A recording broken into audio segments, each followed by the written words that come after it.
Let the bass kick.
Hello and welcome to tonight's Middlesex League matchup between the Belmont Marauders and the Woburn Tanners. I'm Zeke Altman, here with my partner Joey Matroni. We're here in the Woburn Public Media Center, ready for a matchup against first in the Middlesex League Woburn and second in the Middlesex League Belmont. Joey, tell us a little about tonight's matchup. Yeah, Zeke, as you said, it's the matchup of the top two teams thus far into the season in the Middlesex League, with the Woburn Tanners standing at 13-1 with still their only loss coming against St. Mary's in their first matchup of the season. Once again, I like to point out that that was only a 2-point loss.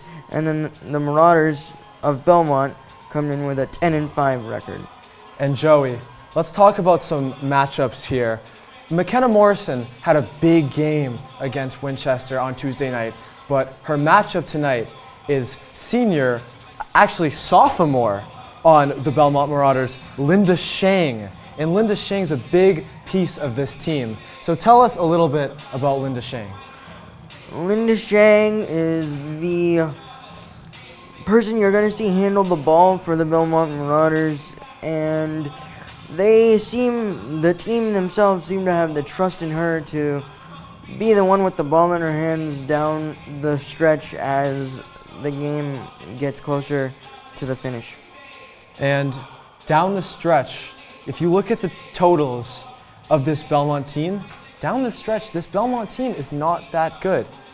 They blow out teams, and when they blow out teams, they're winning big. And when they play teams that are bad, they beat them. But when they're down the stretch and it's a close game, they're not as good as you would think. They lost by 3 against Reading. They lost by 5 against Woburn the last time out. So there's a bunch of times where it's a close game and they're not winning these basketball games. So look for Woburn to, if it goes to this point down the stretch, it could look close. So we're going to send you guys to center court for the Star Spangled Banner and the starting lineups.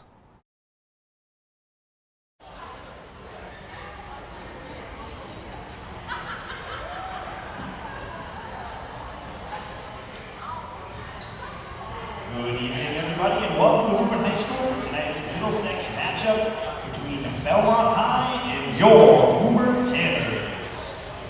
Introducing tonight's starting lineup for Belmont. Number 2, Mia Ferrari.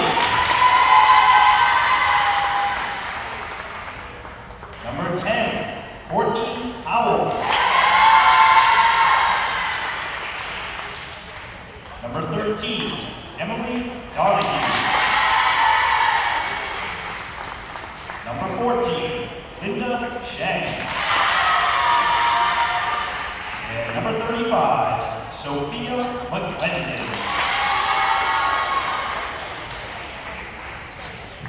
And now, introducing the starting lineup for the Tanners.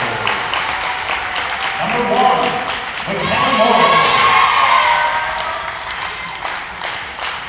Number 31, Shannon McCarthy. Number 14, Captain Hannah Sorrell.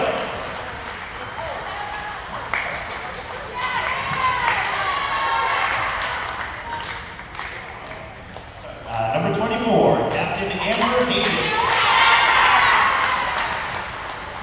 Number 23, Captain Cynthia Robinson. And number 11, Captain Megan Brady.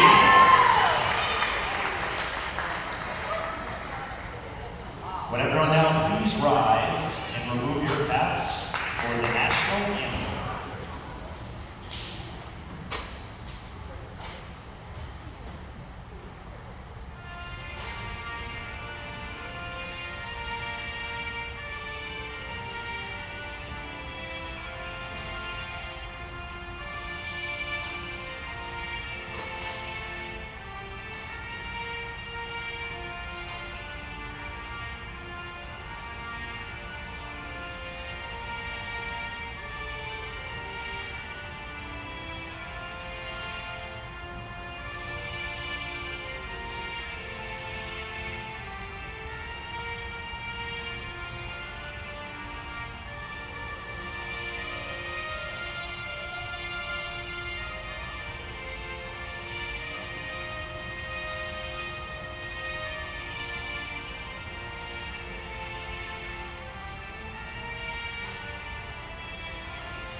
And welcome back, as we are just about set and ready to go for the start of tonight's ball game.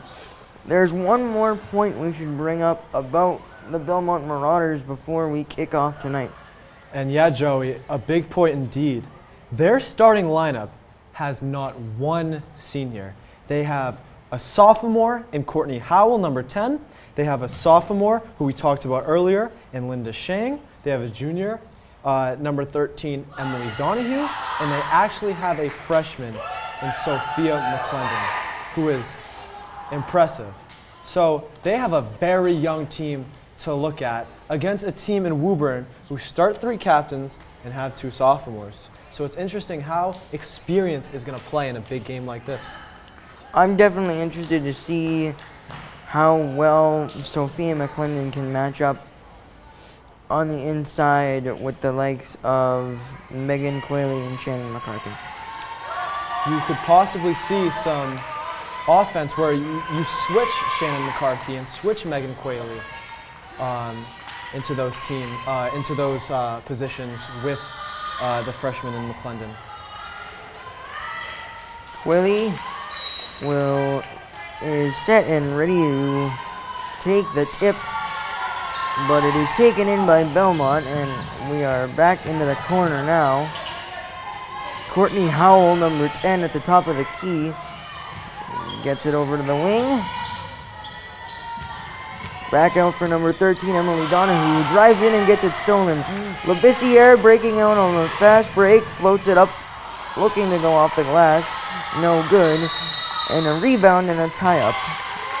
Everything but the finish there for Labissiere. Impressive defense from Labissiere. Split 2 defenders to get to the rim. Had an open layup and just came up short. So good start on the defensive end for the Tanners. Labissiere with the rebound underneath the basket, floats it all the way up for Amber Hayden. He gets it to Morrison. Now gets it back to Cynthia, who gets the angle to drive. Looked for the jumper, didn't have it. Inside to McCarthy, who gets rejected. A good possession by Belmont on defense. So 2 great defenses as McCarthy takes the charge. Howell looked like she may have had the chance for the Euro step layup, but McCarthy gets in the exact right spot and able to take the charge. Now this Woburn Tanners team comes in with an overall record of 13-1 and a 12-0 record in the Middlesex League. Boy, have they been impressive this season. Morrison, the one to handle the ball over the Tanner logo. Labissiere on the wing, avoiding the defender, open in the corner. They don't get it to Hayden, and it is rebounded by Donahue, and she'll handle the ball over to Shang, who was the topic of conversation at the top of the show.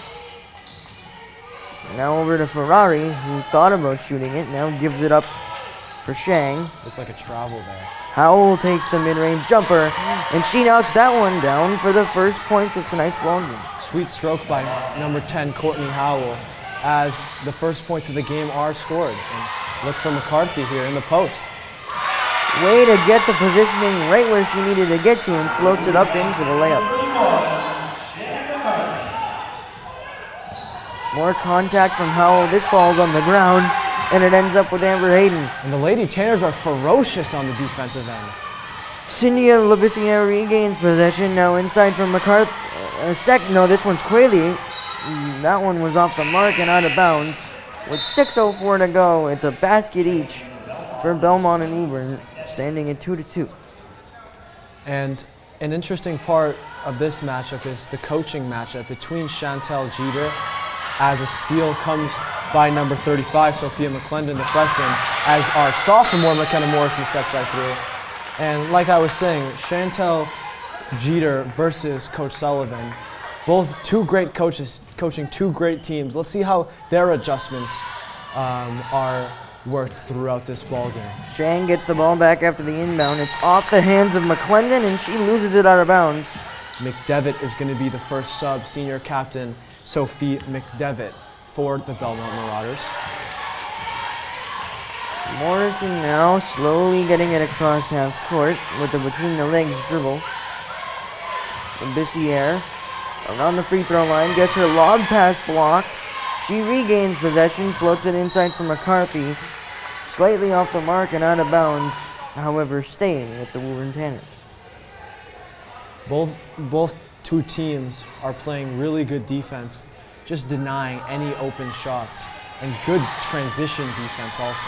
That pass intended for Morrison got deflected into the corner now. The three is on the mark. Mia Ferrari drills a three, and Coach Sullivan's not liking it. He calls a timeout right away. And Joey, in the first few minutes, you have two very well contested buckets and a three. I mentioned transition defense just a second ago, and I mean, it's been a really good transition defense, but just a lapse of focus there by the Tanners in that last second. Yeah, the defensive positioning wasn't where it needed to be, leaving Ferrari open for a three. And as you said, Z, Coach Sullivan didn't like what he saw, and with it still being early, figure you can take a timeout and get the defensive strategy sorted overall. Back in action here as Tanner's down three early. Hayden inbounds to Morrison, who we've seen handle the majority of the ball for the Tanners in the half-court set. She gets a drive right away, floats it up with a left-hand layup, and it's good. And McKenna Morrison, the leading scorer for this Tanners team, although she's not the best player on the team, considered by most, but she knows how to get it done on the offensive end as she's here again in the paint. That was a nice block by Quayle on the defensive end. Now it's McCarthy on the offensive side. Labissiere driving in with a Euro step, floating it up off the mark, and rebounded by number 10, Courtney Howell. And she'll get it to Linda Shang. Closely guarded by Morrison. It's McClendon with a three over the basket. Tipped back out to Howell. Now Ferrari another chance for a three, and she knocks down a second in a row. And Joey, we didn't cover it at the top of the show, but we know who their shooting threat is on this Belmont team. Mia Ferrari, 6 points already, as Belmont are active on the defensive end once again. Ferrari hit the ground battling with Morrison.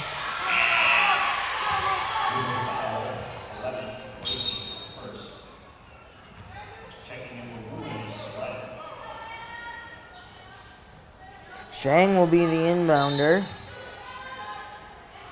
Surratt checks into the game. She will guard the ball, and it's Ferrari who will get it across the timeline into the wing.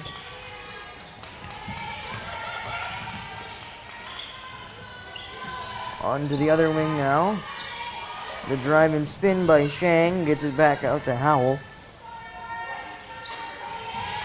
Shang now wanting to drive into the paint, looking for a teammate, but she'll get called for a travel. That pass was intended for number 13, Emily Donahue. Hannah Surratt, a quick sub, Captain Hannah Surratt, and look to see her running pick and rolls with McCarthy. You'll see that a lot when you watch their games. And here's McCarthy driving in, Morrison driving in, sorry.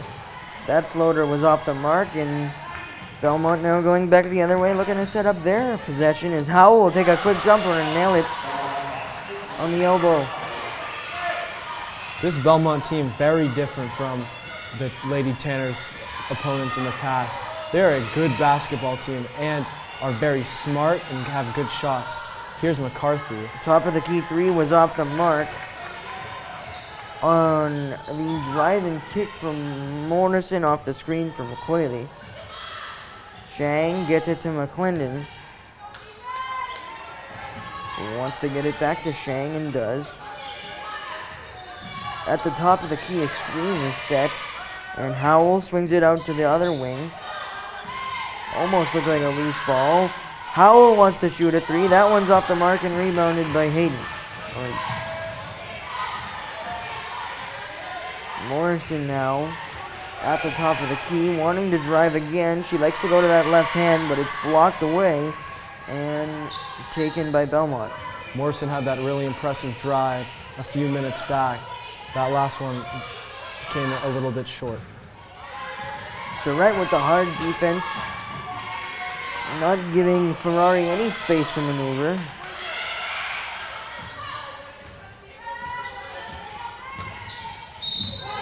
drive-in sign and a whistle is blown with 2:24 left to go in the first. We've got a 6-point lead for the Belmont Marauders by a score of 10-4. It looked like Shang tried to drive in between two Woburn defenders, and it looked like she was squished by those defenders, and a foul was called, I believe, on Captain Megan Quayle there.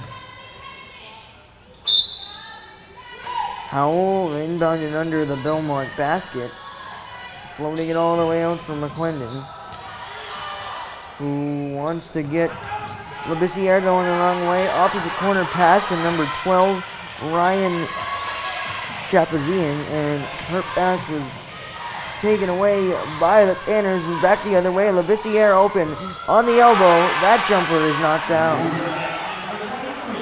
A little bit of a scramble there on the baseline, but Surratt stayed calm and gave it to Labissiere, who shot it with cover, but she got it done. Riley Morgan checking into the game for the first time this evening. Morgan, a junior, 2-year varsity player.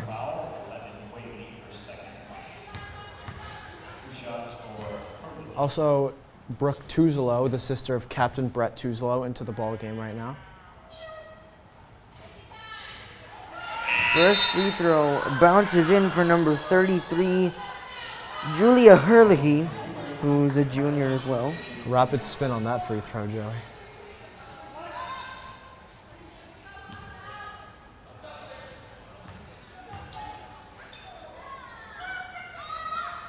The back half for Herlihy, though, however, is good. And Amber Hayden will inbound the ball to McKenna Morrison to get the next possession before the Tanners started. She's guarded closely by Ferrari as she hands it off to Hayden, who then hands it back off to Cindy Labissiere, who's driving in and is fouled on her layup attempt. And she'll go to the line and shoot two.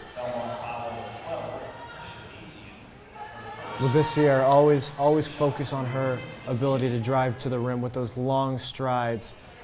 A hurdler and a Division I soccer player, so she sure has the speed to get past her defender and get to the rim. First one from Cindy is good, cutting the lead down to 5 for the Marauders.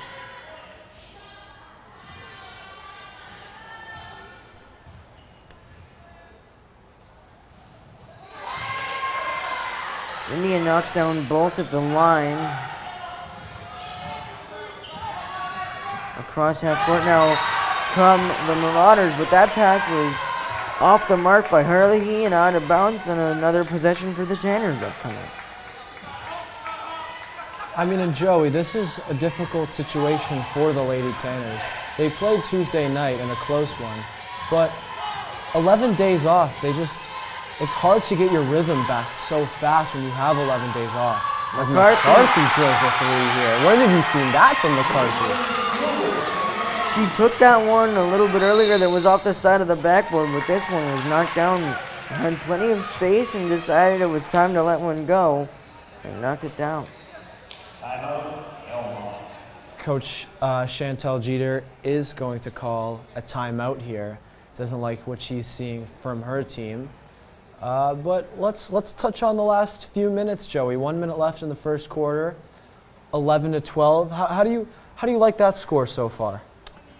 I think, as you said, Zeke, it complies with the 11-day off period for the Tanners as they started out slow against Winchester, fortunately coming away with a 36-33 victory, and I think we could see something similar happen here, as it might take the Tanners a little bit to get into a rhythm, but right now they find themselves only down 1 with 1:05 to go.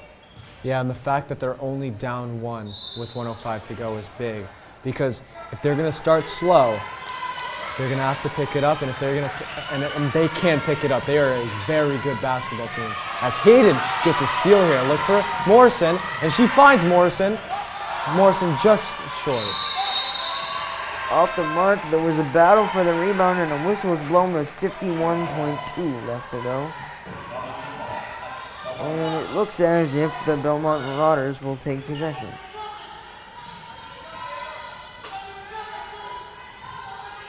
Tanners show a press for the first time tonight, and Labissiere ends up with a steal.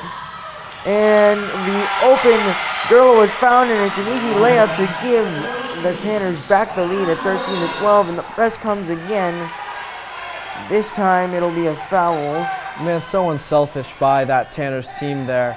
Labissiere got the steal, maybe didn't make the right decision, went to Morrison instead of Tuzlo, found Morrison, and Morrison rapid fire right to Tuzlo, and Tuzlo finishes easily. That's just great basketball and great chemistry there by that team. Less than 30 seconds to go now as Belmont drives in off the mark. A battle for it still loose.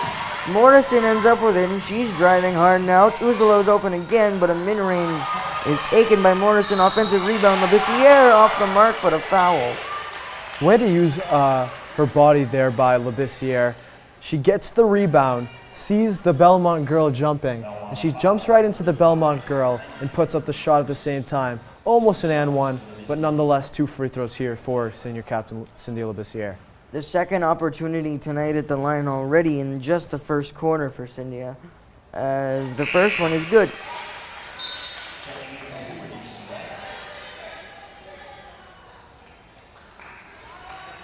Captain Surratt back into this ball game.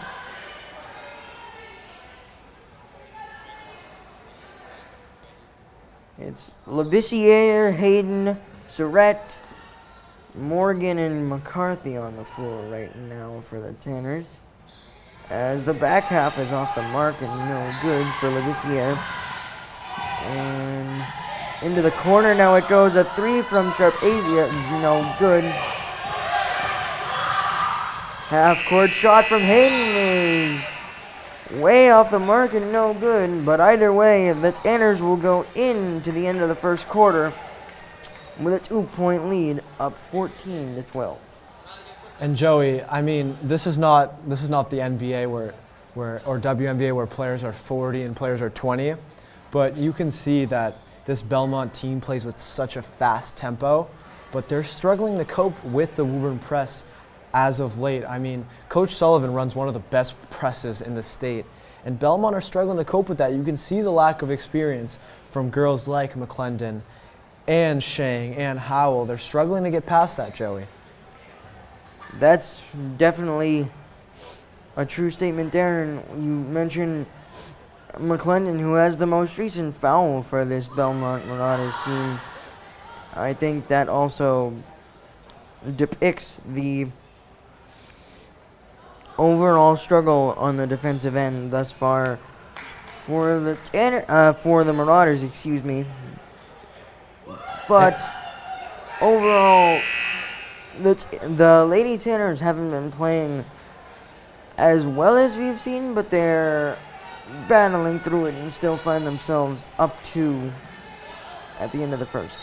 And we have some first quarter stats here. Labissiere and McCarthy finishing that quarter with 5 points. Ferrari drilled 2 threes, and she has 6 points, and Howell's making an impact with 4 points. Here's Morrison, our sharpshooter. She drills a 3. Big shot. Nice swing pass there from Amber Hayden, the senior, to get it to the open Morrison, who's right there to knock it down. And Morrison a little aggressive there on the defensive end. As the foul will go against her and will lead to an underneath the basket inbound for the Marauders, down 5. Junior Riley Morgan back into the ball game. Surratt looks to be the closest to the ball, but she faces the opposite direction as it's inside and floated up and in by number 10, Courtney Howell. Howell moves up to 6 points here. Labissiere with a hard drive towards the elbow, back out the kick. Surratt now driving with a left-hand dribble, floats it up, no good. Offensive rebound. Hayden flew in, top of the key, 3 off the mark and no good. Riley Morgan was the shot taker there. Ferrari with a handoff to Shang. who then gets it to McClendon, who takes another three. That one's good from the top of the key. Labissiere left a little bit too much space there, and with that three, the Marauders tie the ball game back up. Well, for McClendon being a freshman, she is very strong, and she knows where to put her body when she needs it. And McClendon there drills a three. She's a very gifted player, and that's why she's on the varsity team as a freshman. That's why she's starting as a freshman. McCarthy with a spin in the post. The layup was off the mark, but she got fouled and will look to convert the 2 free throws.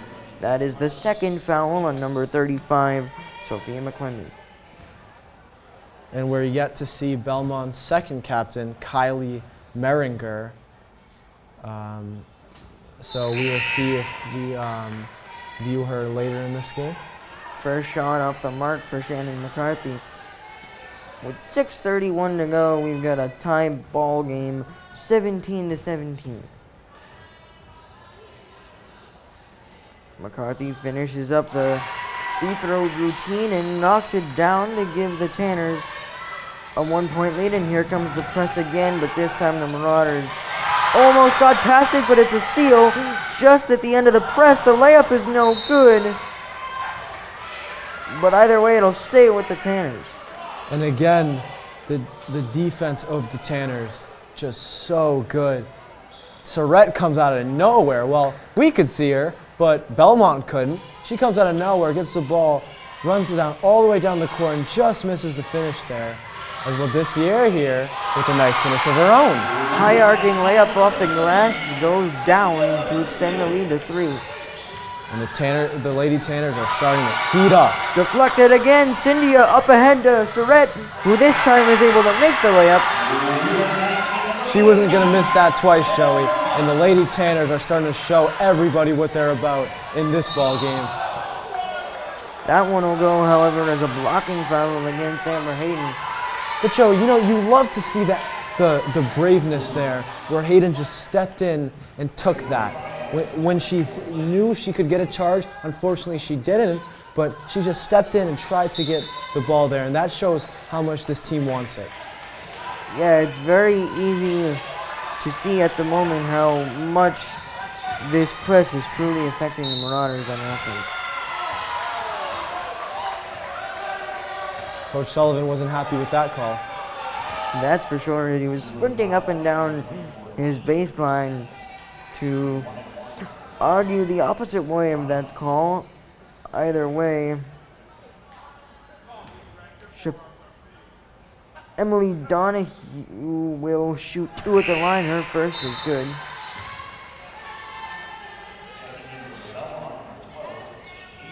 McDevitt out, and Linda Shang will check back in. And Brooke Tuzolo will check in for Amber Hayden as she'll take a seat. Coach Sullivan loves to go with quick subs. You're gonna go out of the game and come right back in, or it's gonna be really quick. Offensive rebound on the missed 3 by Howell, but it's taken away by the Tanners. Labissiere looking to start a fast break. Inside she goes towards the defender. The layup's no good. And it looked like the Belmont player who got the second attempt rebound fell on her own player, and the ball fell out of bounds as well. Surratt will be the one to inbound. Tanners look to have a set play inside for Labissiere, and that was a beautifully drawn up play by Coach Steve Sullivan and company to get an easy bucket underneath the basket. Here comes the press again from the Tanners. This time, Shapazian gets an open pass, but it's stolen again. This time, the Woburn pass was deflected. And it's really interesting, Joey. The boys team seems to struggle with the press a little bit, who will be watching at 7 p.m. Eastern time. But this girls team, that's their strength. That's their identity, is the press. As what's the call here? Refs didn't like the early inbounds, I guess. We'll do it again. Labissiere will be the one to bring the ball up for the Tanners as she trots it across the timeline. waves off the screen. Instead, Tuzolo will get it in the corner. He swings it to McCarthy, who wants to get right into the post. Shovels it up off the glass, no good. She will slowly get up. And Belmont has numbers on the other end. A corner three is off the mark. McCarthy was almost there for the rebound. Ferrari swings it to McClendon. McClendon back to Ferrari, who will shoot a top of the key three. All the way around the rim, no good. As the student section stands up and lets the ref know whose ball it is. Making sure the ref made the right call there. As it did happen right in front of the beloved Tanner student section. Saw senior Johan Engineer right tackle for the football team. Saw JJ Merlane, who we're going to see later today. Labissiere to the corner. The swing pass now gets to Riley Morgan. That one was off the mark. That pass came from number 13, Jalen Cuniff. And another traveling violation going against the Marauders. With 4:10 to go, the Tanners will take back over, up 6, 24-18.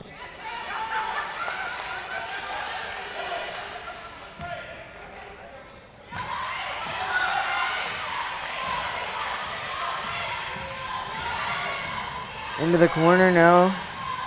Cuniff looked open, doesn't get the opportunity there. This time it's an Amber Hayden drive. She gets fouled as she throws up the layup.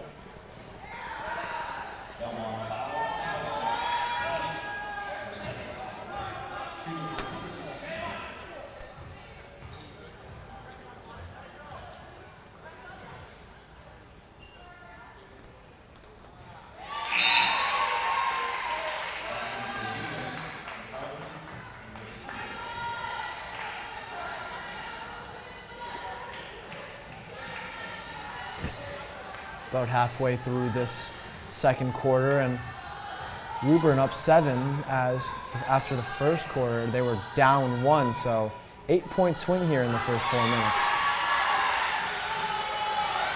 Hayden knocks down both from the line, and we get another 3-man press from the Tanners. And it's stolen by McCarthy, who finds the open Labissiere. Left-hand layup, wide open and good. And this young Belmont team just can't handle this press. Here we go again.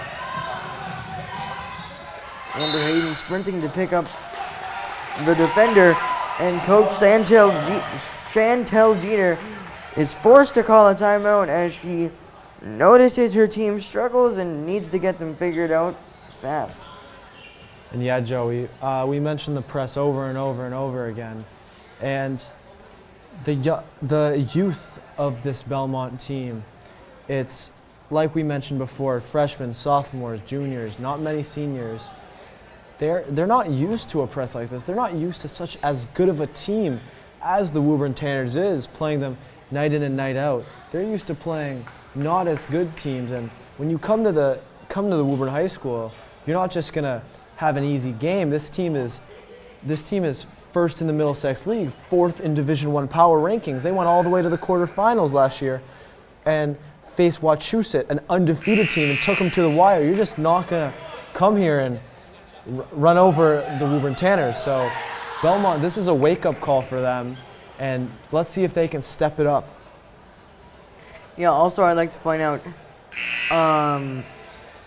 Coach Steve Sullivan took the opportunity in that last team huddle to individually give a pointer to multiple different players just to make sure that they have perfected what they want to get done on the defensive end.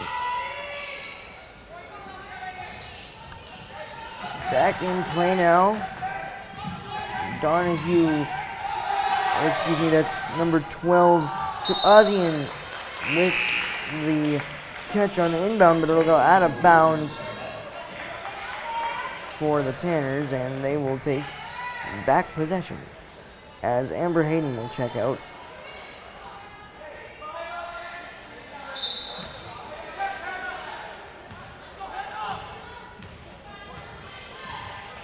Labissiere across the Tanner timeline That was Surratt to check back in for Hayden, and the layup from Cindy is no good, and taken in by Ferrari with the outlet pass to McClendon, who floats it up, no good, doesn't catch anything, but she gets her own mistake back and finds a teammate up and in for the layup, +1.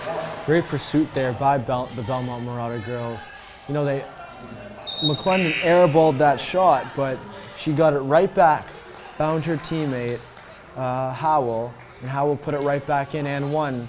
That's just persistence, that's perseverance, and that's what you're going to see out of young players. Howell's and one free throw is no good. A battle between McCarthy and Labissiere, but McCarthy ends up with it. Labissiere looking inside for Tuzolo. Her layup's no good.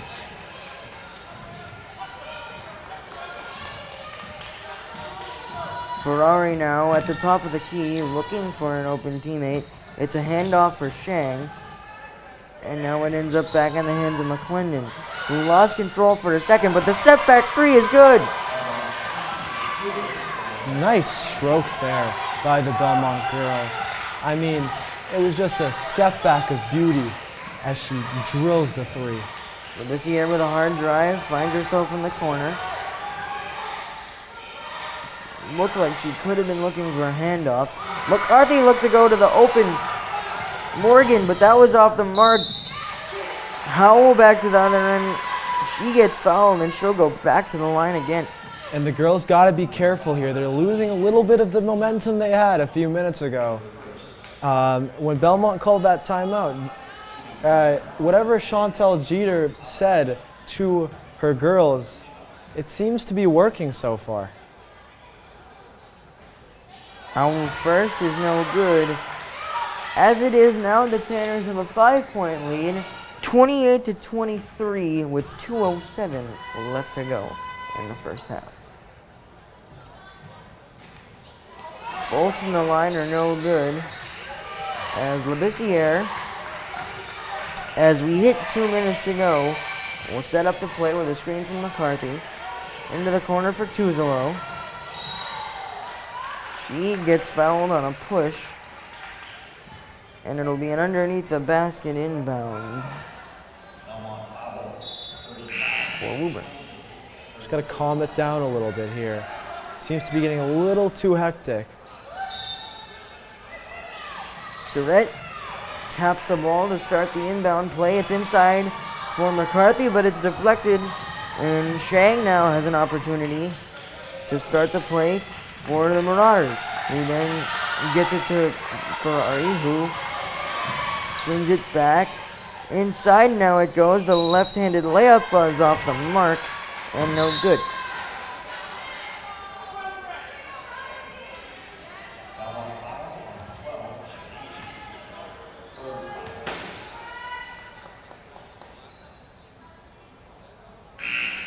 As the ref does his best trotting impression up the floor.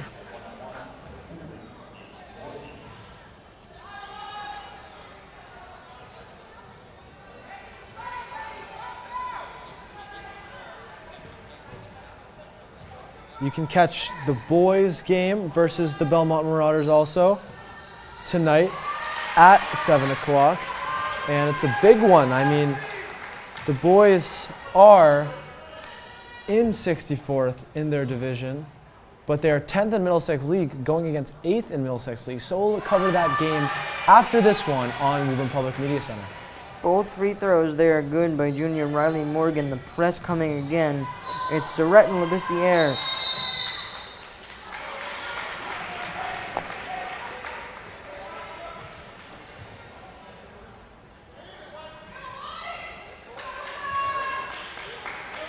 With the whistle blown, it'll be another inbound for the Marauders. Ferrari now with a handle, gets a screen from Donahue. Ball's deflected and taken in by Howell, who finds herself in a double team. Ferrari comes around, floats it up, good. A nice little play there drawn up by the Marauders to get them a nice 2 points. Yeah, and Tanner's just got to calm it down. Watch out a little bit, because this Belmont team looks like they've settled into the game. Labissiere asks for a screen. bluffs that play, but it's stolen on the pass from Tuzolo. Under a minute to go now. A three is good. It's Ferrari again who makes her third three of the ball game and cuts the lead for the Tanners down to just two. Into the corner now on the other end, off the mark. Offensive rebound from Tuzolo. Pass was intended for Morgan, but it's stolen by Donahue. 33 seconds and counting to go. And a whistle. Very good call by the ref. It looked like Shang just got into the front court there. But they're going to call back court because when she left the ground, she hadn't landed when she picked up the ball, and that's what called it back court. 31.2, the Tanners take back possession. Amber Hayden inbounds it for McKenna Morrison, who does get it across half court. A screen comes from McCarthy, who swings it for Labissiere, who then gets it back to Morrison. 15 seconds to go now. McCarthy, top of the key. Labissiere driving towards the free throw, stops. Quayle, ball above her head, finds it into the post for McCarthy. Ball is stolen by Howell. Ferrari has to heave it. Basket won't count as it didn't get off before the horn. And we will go into the half with the Woburn Tanners up 5 by a score of 30-25. And Joey, a very intriguing half, 30-28. I mean, it's just looking like a great matchup here. And we'll come back at the end of halftime for some first half stats, and we will talk about the second half. Thank you for watching. We'll see you in about 12 minutes. This group of basketball fans and parents came together to find new and creative ways to support the Woburn basketball program. Funds raised by this group provided backboards and rings at the schools, new uniforms, lower costs in the travel program, and help fund the freshman coaches' salaries at a time the high school needed the help. They volunteered countless hours in support of the program. Whether it was hosting pasta parties for all the teams, coaching, or staffing the snack shack, they were always working for the betterment of the kids and the program. In March of '91, the Friends Group established what would end up being their biggest fundraiser, the first annual Woburn Invitational Shootout Tournament. This tournament hosted over 400 kids annually, representing Woburn, Winchester, Wakefield, and Belmont. It was one of the most successful and popular tournaments in the area for many years. A lot of people don't know this, but they actually created the popular I Shot a 3 for a T program, which they claim the kids shot 18% over the years. The work done by this group paved the way for what Woburn basketball has become today. They left a lasting impression on a generation of kids. We would like to extend our gratitude to them for all they did for the program, the kids, and our city.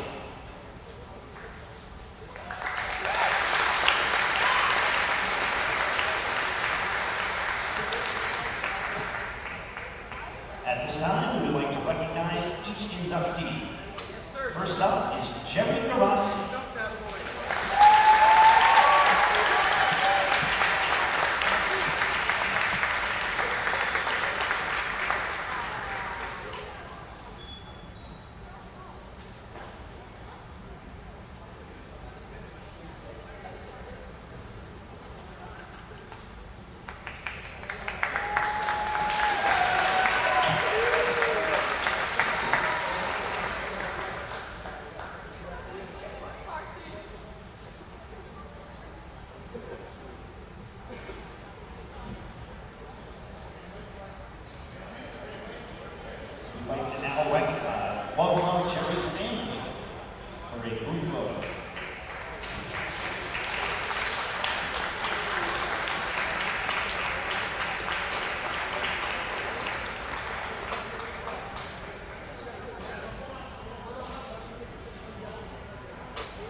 We would now like to welcome out Nick Bowers.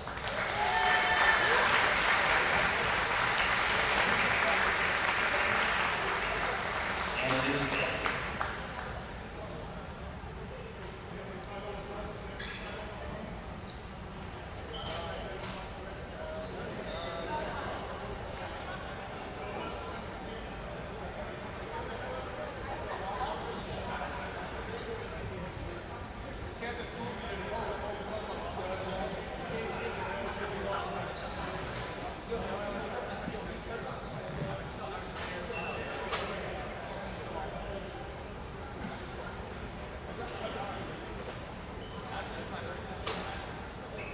We now recognize Joe McCarthy.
Who is represented by her children, Julie, Tim, and Peter.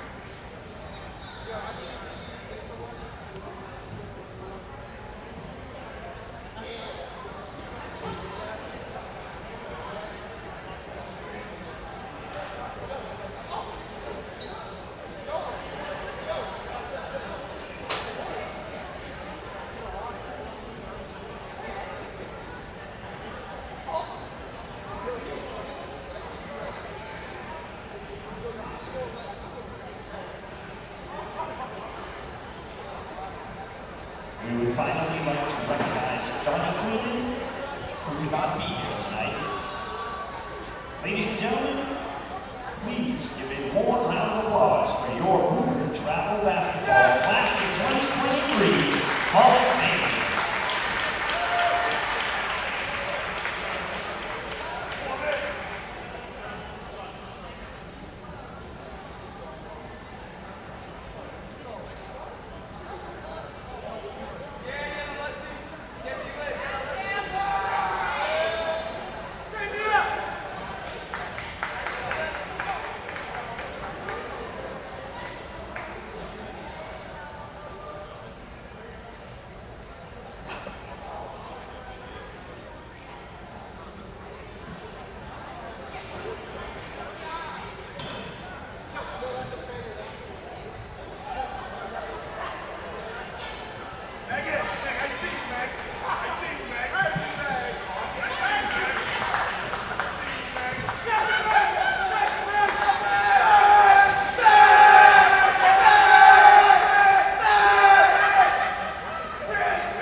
Let the bass kick.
Let the bass kick.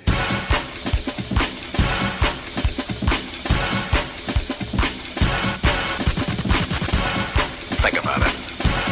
Think about it. Think about it. Think about it. Think about it.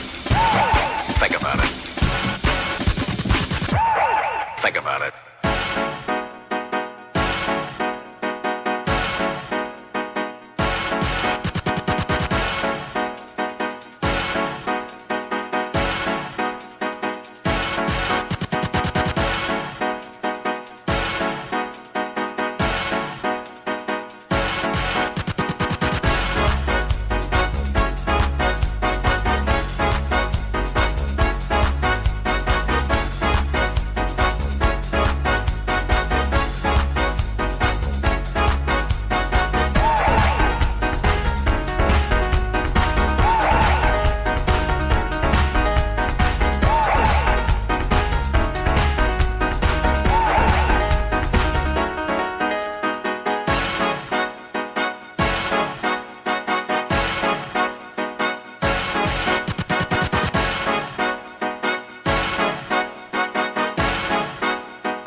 Think about it.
Let the bass kick.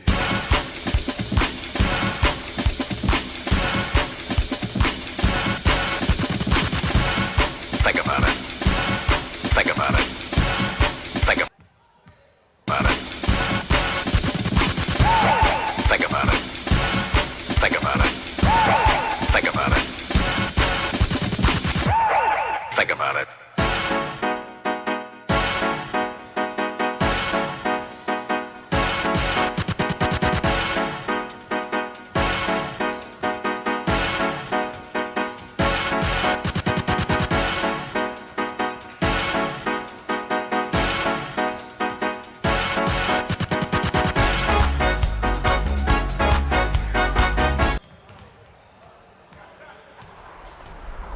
Back inside the Woburn Public Media Center as we get set and ready to go for the second half action between your hometown Woburn Tanners and the Belmont Marauders. Zeke, what are some things you are going to look for as we head into this next 16 minutes of action? And Joey, I just want to say before I answer that question, We talked about this game being a really good basketball game, and it is shaping up to be a good one. 30-28. When have you seen it with this Woburn girls basketball team where it's a close game? I mean, they always blow teams out the water, but tonight, this young Belmont team is giving them a fight. And I want to see from the Woburn team just continue that press, continue that hard press that they played and had much success with in the beginning of that second quarter. I want to continue to see that.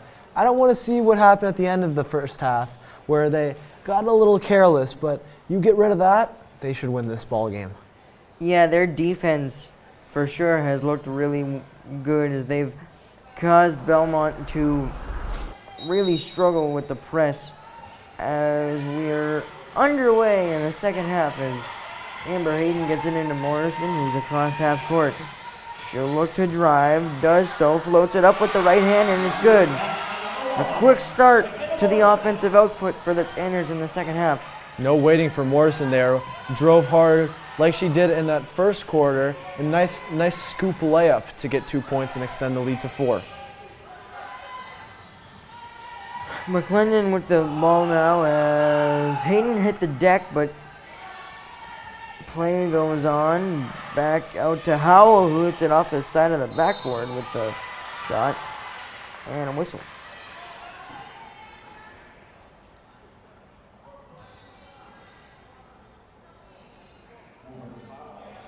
Interesting call there.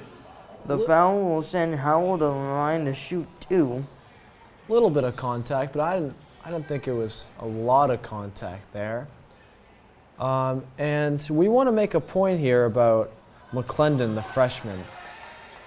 You noticed that she wasn't in the last 2 minutes, and that was due to the fact that she's sitting with 3 fouls right now. So it'll be interesting to see how Coach Chantel Jeter manages that and how she wants to use that as Howell missed her second free throw. Quayle with the drive now, open lane, layup no, off the mark, rebounded by Howell.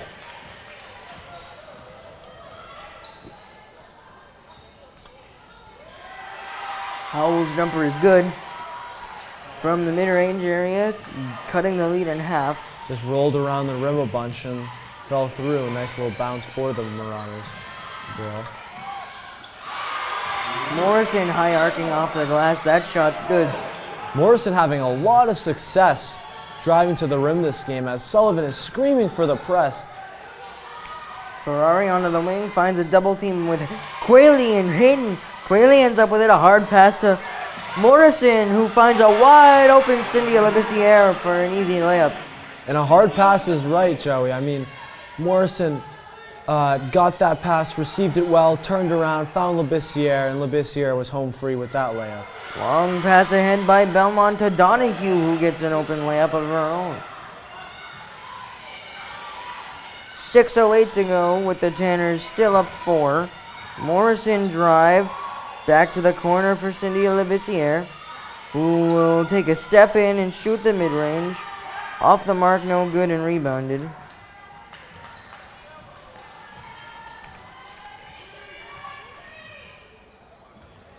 Ferrari gets it over,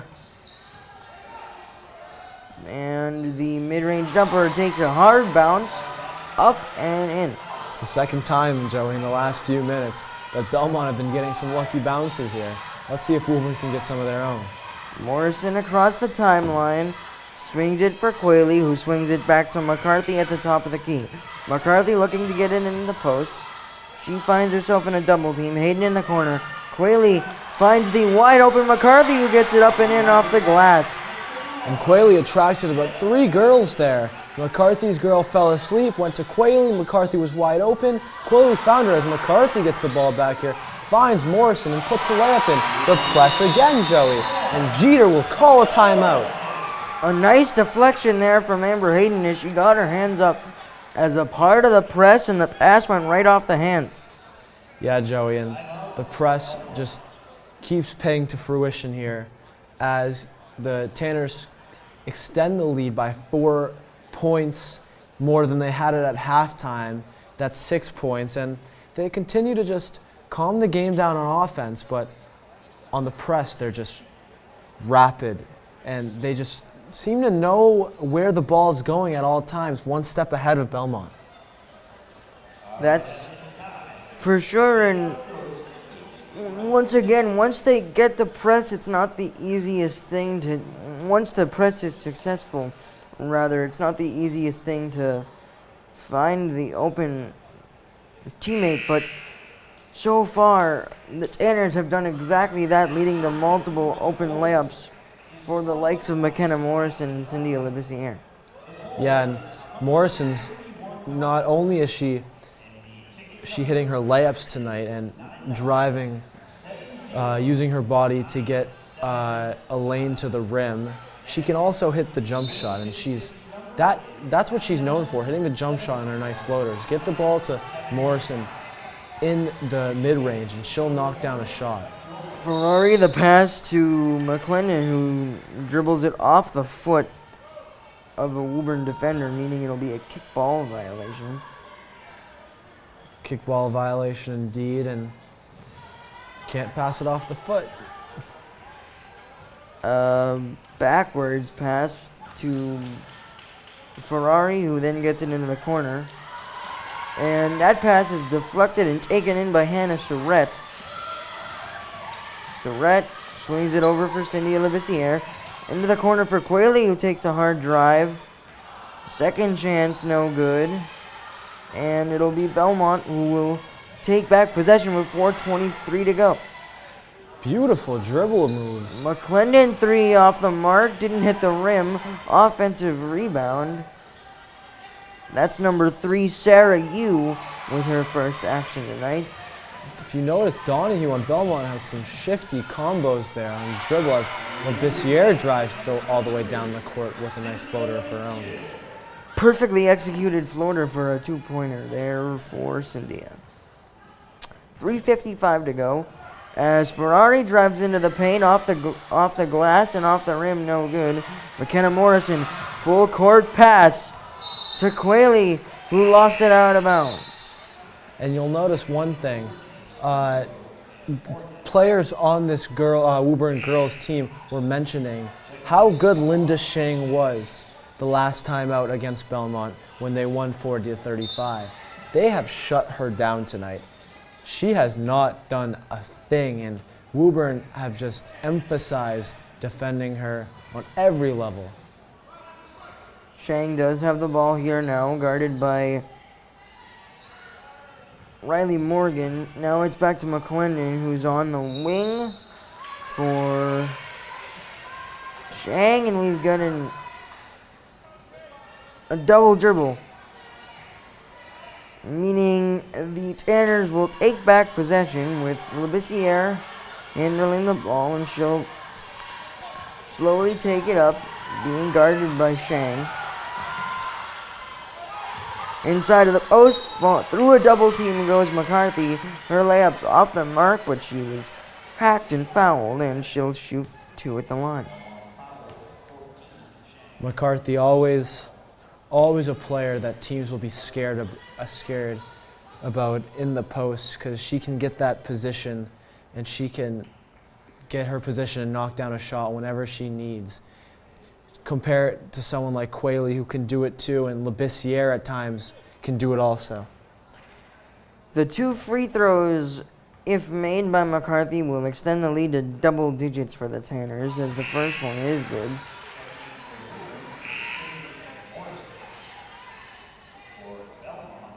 As Quayle will check back in.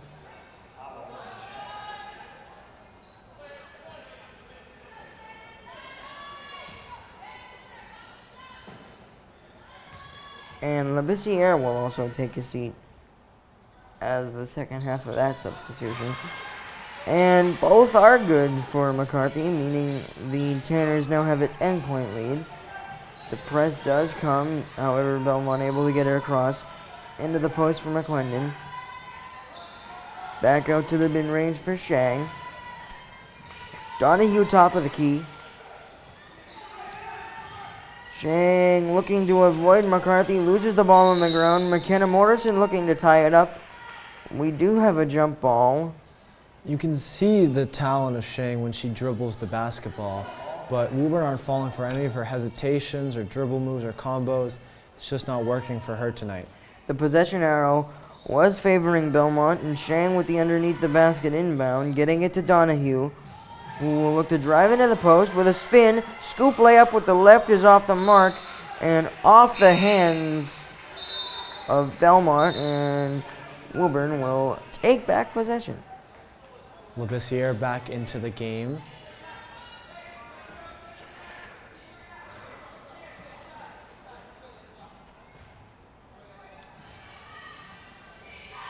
The press coming from Belmont now, but they will back it off and go one-on-one in the half court as Labissiere able to dribble by. Waiting at the top of the key, Riley Morgan with a step back towards the mid-range area. McCarthy gets her pass inside the post, stolen by Donahue. And now they'll get a possession back the other way, will Belmont. McClendon's three is off the front of the rim and no good. Morgan off the rebound finds herself in a double team. Ball is deflected out of bounds, but it'll be a timeout before the ball went out of bounds that Coach Steve Sullivan took in order to retain possession. And Coach Sullivan quick to call a timeout there. A lot of timeouts to use in this game as he didn't use many in that first half. And you want to use a timeout to keep that possession, keep that momentum going as they are up 10 in this ball game. And keep on doing what they've been doing. I mean, the press has been working. They've been getting the ball into good positions for their big girls to put the basket in. So continue to keep doing that, and the score will keep going up and up and up for this Tanners team. Yeah, I like what I've seen in terms of energy for the Tanners up to this point. They've been able to find the open teammates and work together in terms of passing, which I think is something that has at times been a struggle, but it's been an improvement so far. So let's see how the Tanners can work this last 2:12 of the third quarter. Riley Morgan will inbound it to McKenna Morrison, who's being guarded by Emily Donahue. Beyond half court now they come.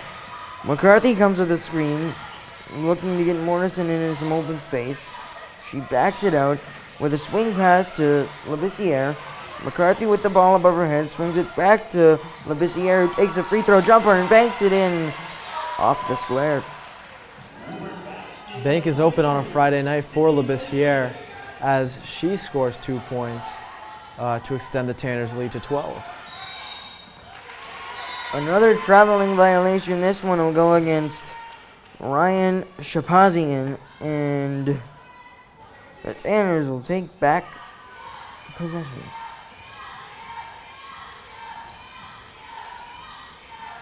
Labissiere with a dribble handoff. Back to Morrison. Nice pass by McCarthy to the inside for Cynthia, and she knocks down the layup. And McCarthy not only is a good finishing big, she is a very good passing big as well, and always a threat with the ball at the top of the key. Corner for Donahue, but a whistle the other way, and it'll go as an offensive foul against the Marauders. And the Tanners getting in the right positioning once again. And we'll remind you again, as the Belmont boys enter the Woburn High School gym, we will be showing that game at 7 o'clock. Woburn boys, of course, versus Belmont boys as we go back to this girls game. Inside the post, and we got a traveling violation going against the Tanners. And it'll be Shang to inbound it for the Marauders. Double team on the press comes, but Donahue able to dribble through everybody, but her pass is stolen. And Labissiere will get it back to her, and now we'll slow it down as she hits the elbow. Quayle at the corner, back out for Surratt, who shoots a three off the mark. No good, a battle, and the rebound goes to Shang. McClendon thought about a three, now does take a step back three off the front of the rim. Morrison able to get a hand on it and take in the rebound, dribbling through two defenders. Surratt open mid-range, got it. And Morrison, strong rebound, runs the floor, finds Surratt, who hits a nice jump shot. Here's Surratt again. The double team on the press works to perfection there to get a steal. The layup was off the mark, but either way, the Tanners will retain possession.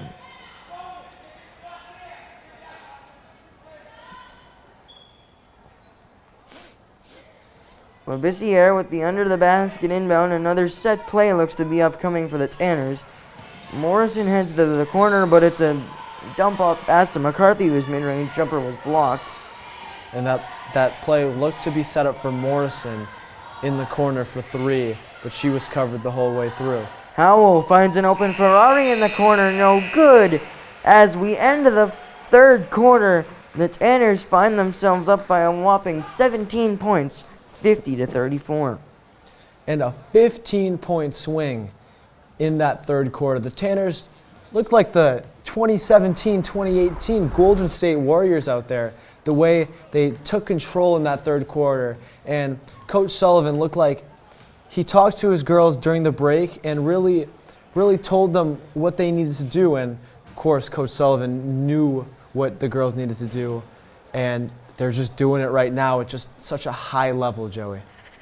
Yeah, and I think now it becomes closing time for the Tanners, as with the 17-point lead, I think the focus has to shift to defense and not allowing the Belmont Marauders to get back into this ball game with the final 8 minutes to come. And it'll be interesting to see what this girls' team does defensively, how they make changes. When will they bring on the younger players if they get out to a big lead?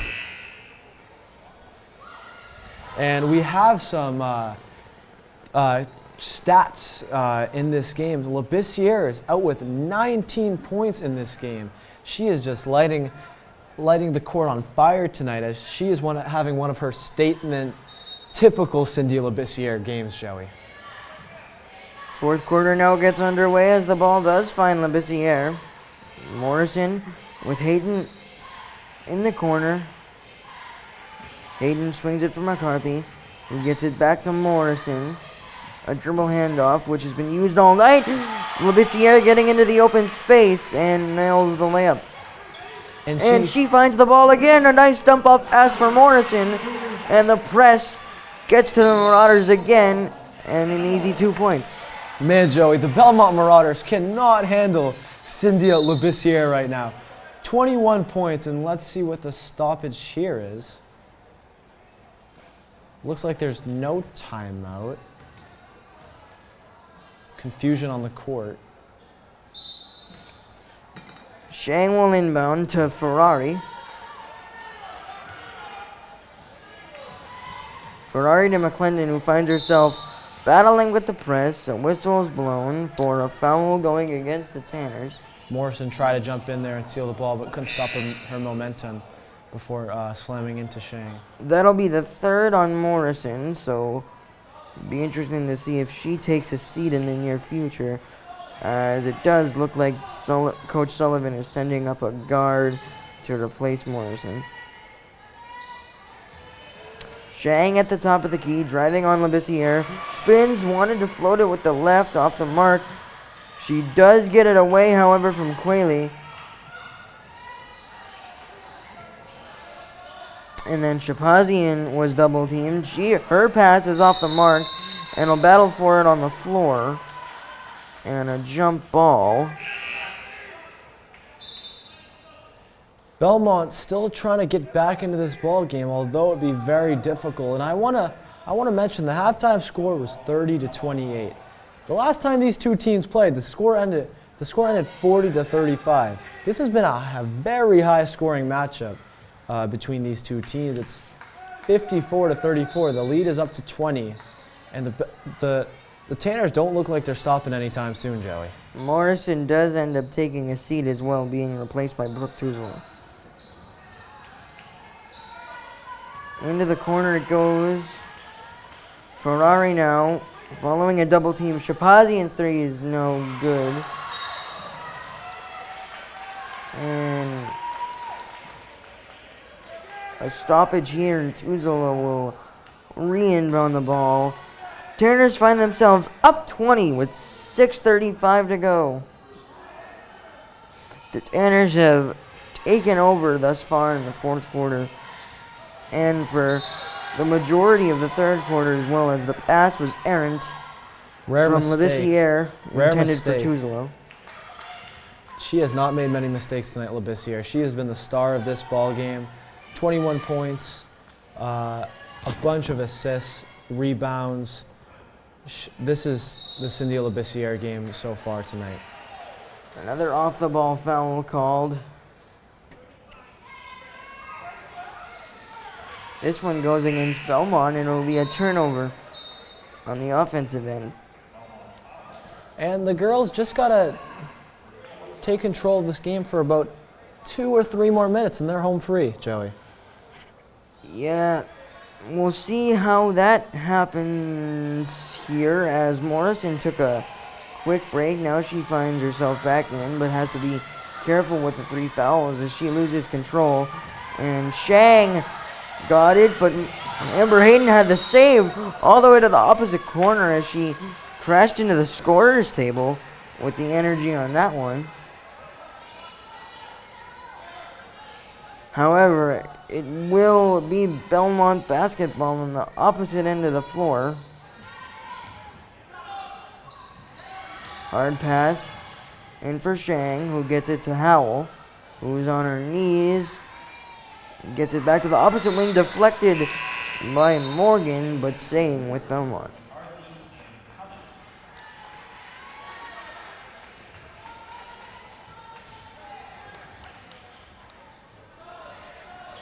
Shane continues to be shut down by this Woburn defense.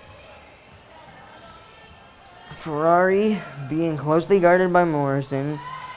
Swings it back for Shapazian. Ferrari handoff to Shang, who gets it to Howell. Inside for Donahue, whose shot is blocked.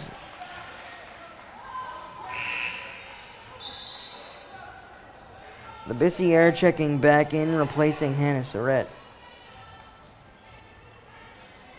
The last foul for Belmont went on number 35, Sophia McClendon. That's her 4th, as the layup from Haywood is no good. Looked like on that play, Belmont set up a shadow screen for the 3, but found Howell down low. Morrison ahead to Labissiere, who's looking for the open space again. Quilly on the drive. Top of the key for Morrison. Knocks down the 3. And Morrison's been driving to the hoop all night, trying to find that, get that shot going. But Morrison back to her staple, that 3-point shot that she's just so good at. And she's having a game of her own. She has 14 points tonight. Howell affected by a blocking foul, and she will go to the line. That'll be the 3rd foul on number 11, Megan Quilly. Woburn on a 27-6 run right now, and for the last 5 minutes, Joey, don't look like it's stopping. Yeah, the 27-6 run just overall does depict how much this second half has been all Woburn. On both ends of the floor, Belmont not able to get much going. And it looked like the end of the first half, Belmont were going to get back into this game, potentially win this game, but Tanner just shut that down. Both free throws no good. Rebound by McCarthy, who gets it to Cindy Labissiere quickly. She was open, but doesn't decide to take it. McCarthy, another opportunity from 3. Bounces multiple times, but remains off the mark with 4:48 to go. Tanner's up 23. McCarthy got a hand in there. The ball's loose. Donahue loses control, stays with it into the wing for Howell, who will then drive and get fouled again. This one will be on the floor.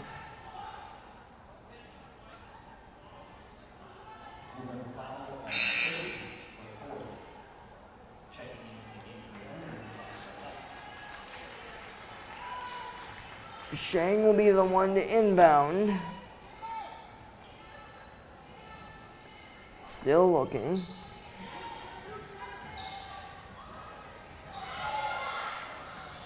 Howell into the corner. Now the ball gets back out to Ferrari. Into the corner. The left-handed three's off the mark and no good. Referee blows the play dead. And Joey, let me just say something.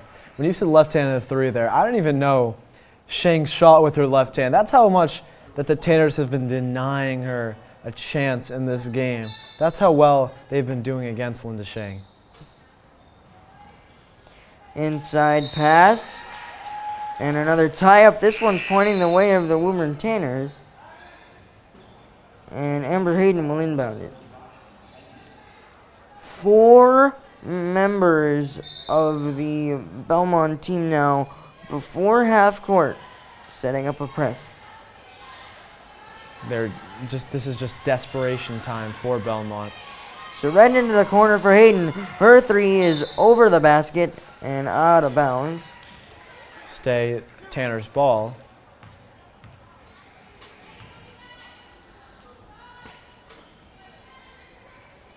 The play on the inbound looking for Morrison again. This time it gets to her. She over the head passes it to McCarthy, who gets it back to Morrison. Her three's off the mark and off the leg of Amber Hayden.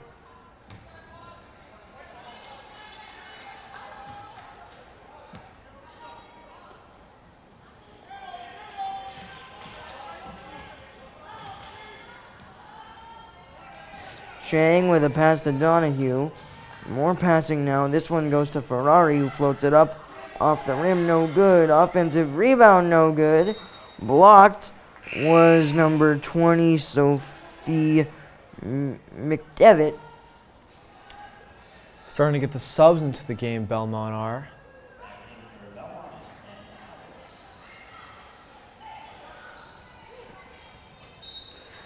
Deflected by Morrison and out of bounds it goes again. The score still standing at 57-34, a 23-point advantage for the Tanners, with just 3:28 remaining in this ballgame. Man, Joey, it's the continuous effort that this Tanners team shows. Even when they're up 23 points, still fighting for the ball as they hear here.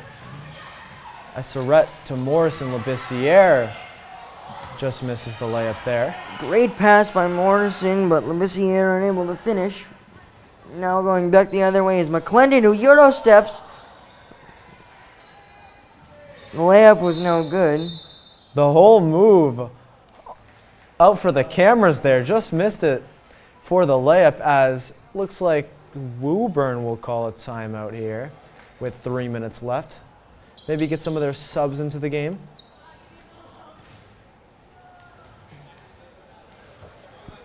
As the teams take a break here, a 23-point advantage still with 3:02 to go, as Coach Sullivan will make some final points, and there's much to like here if you're a part of the Tanner faithful from this game. And Joey, how the power rankings work is that there's 2 things that are important. Of course, win-loss record is important. That's not the thing that we're emphasizing here. It's opponent difficulty, and point differential. So the better the opponent you play, and the point differential is very important. They are playing a good team in Belmont, who are 14th in Division 1. So the fact that they're 14th in Division 1, beating them by 23, of course the points cap out at 10. That could propel them higher in the power rankings. They're sitting at 4th right now. That could propel them into the 3rd place or 2nd place spot, as they have many makeup games to play, exactly 2, because of the week off of school last week, as the boys team continues to get ready for this game, as we talk more about that after the break. And we will be having an interview after this game, following this game, and then we'll be talking about that big matchup that the boys have coming up at 7 o'clock. So tune in for that one. Ball stolen away by McClendon, who was able to float it up and in. Not a great angle at the basket, but able to get it up and in. 2:20 to go now, as it's floated up for Labissiere, who couldn't find the open Surrett, but now the ball does get to Surrett, who drives in off the glass. She's fouled. 21-point lead for the Tanners, as they can extend it to 23. 5 fouls, it looks like, for Howell, as she will come out of the game. My apologies, not Howell, that would be number 2, Mia Ferrari.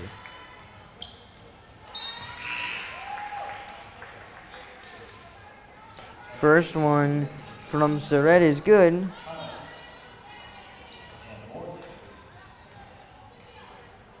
As Ferrari checks back in.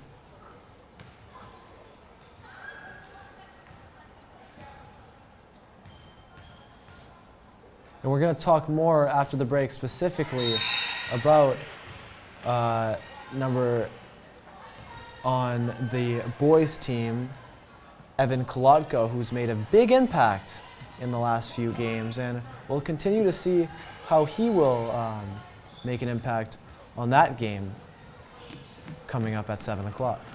Final 2 minutes now, as the cross-court pass gets to Ferrari, who then gets her pass stolen by Morrison, who will slow it down and get it back out to the top of the key. Brooke Tuzolo.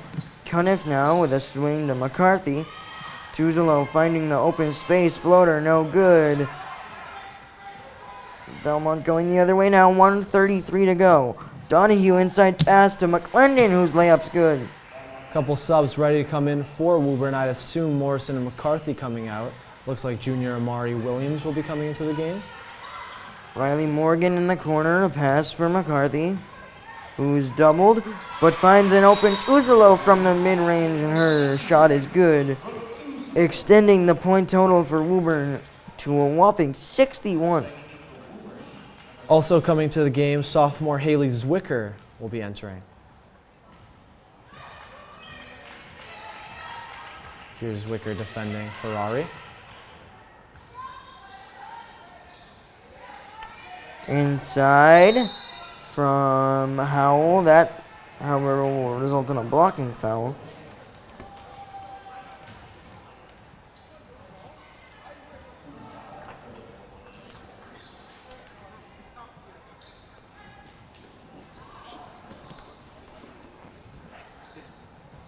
Pass goes to Howell. Her mid-range is good, no good. Tuzolo with a pass. Amari Williams now. Double team, still fighting for the ball as she hits the ground. It'll be a jump ball in favor of Belmont.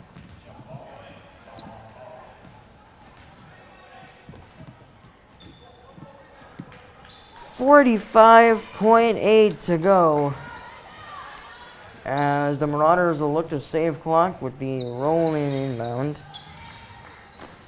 Ferrari backs it out for McClendon,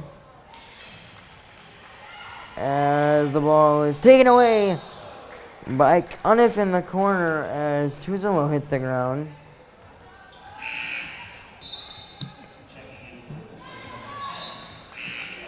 And coming into the game is number 10, sophomore Genelesi Cepeda.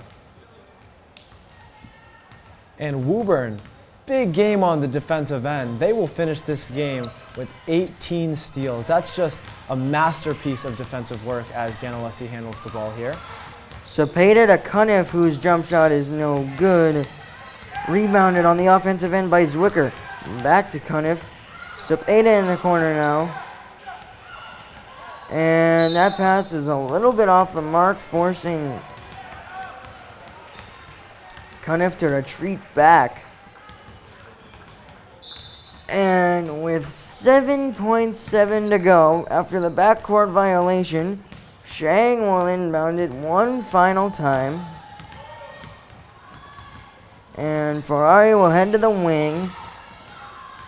She takes a corner three. It's off the front of the rim. No good. And that will do it here tonight for this girls varsity matchup. The outcome, a 61-38 handled victory for the Woburn Tanners on the strength of Cindy Alibassiere and McKenna Morrison. And in the second half, like we said, defensive masterpiece. Belmont only scored 10 points. That is just beautiful basketball from the Tanners all night. We'll be talking to Coach Sullivan, the conductor of it all, when we come back. But now, Belmont defeated, Woburn victorious. We will see you after the break.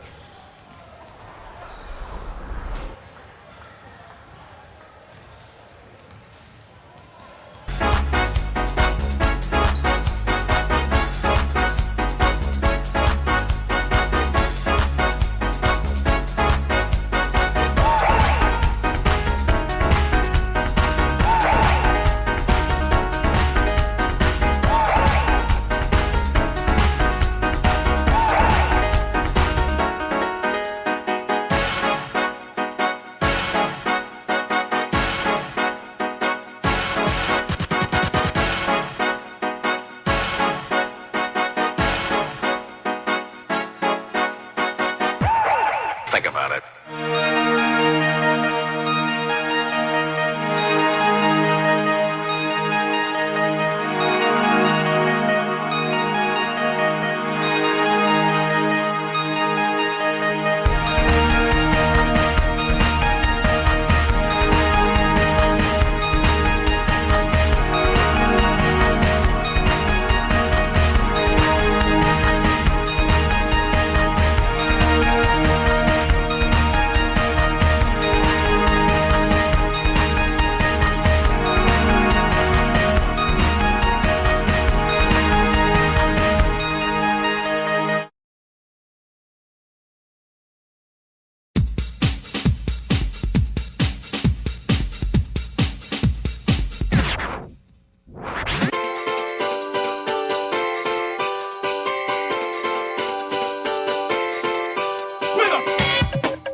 Biggest thing that's ever happened.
Breakdown.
Think about it.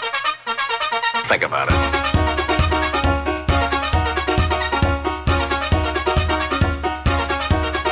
Think about it.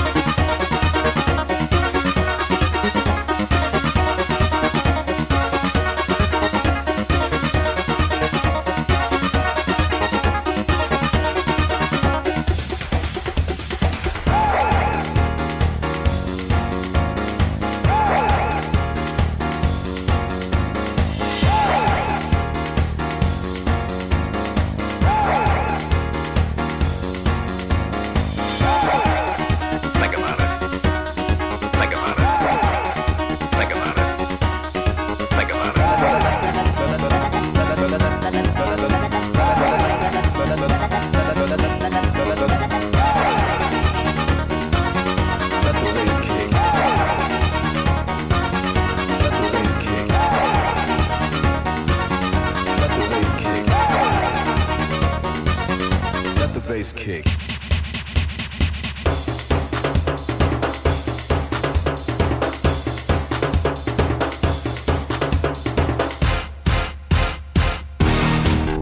Think about it. Think about it. Think about it. Think about it. Think about it. Think about it. Think about it. Think about it. Think about it. Think about it. Think about it. Think about it.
Think about it.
If your equipment isn't properly set up, you might be missing some of the benefits that stereo can provide.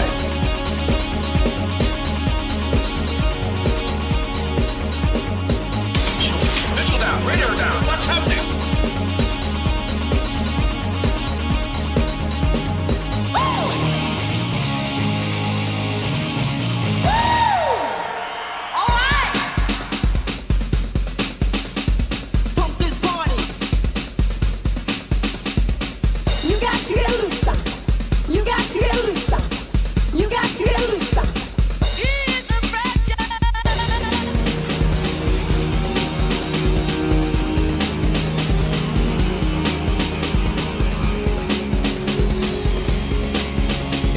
We're 3 minutes away from a loss of signal.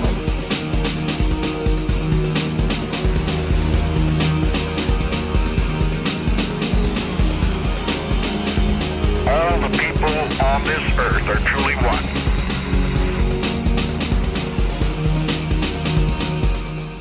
It's a dream.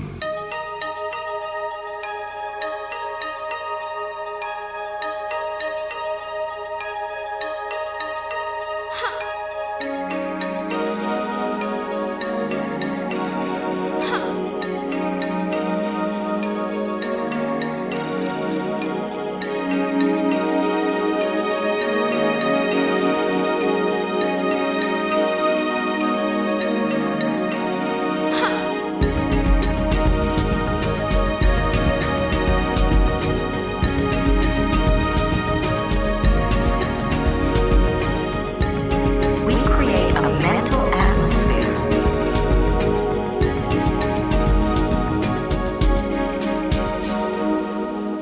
It's time to jam.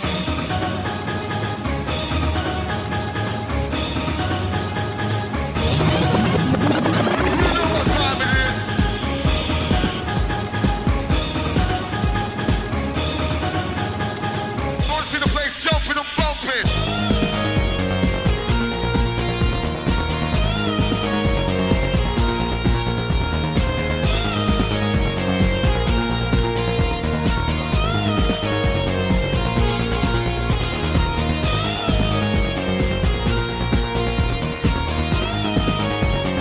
Wanna see the place jumping and bumping?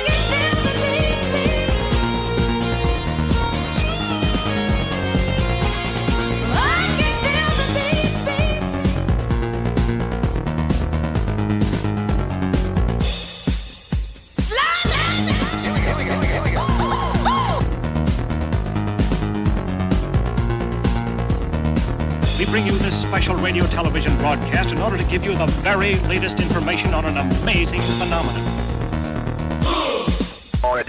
The future.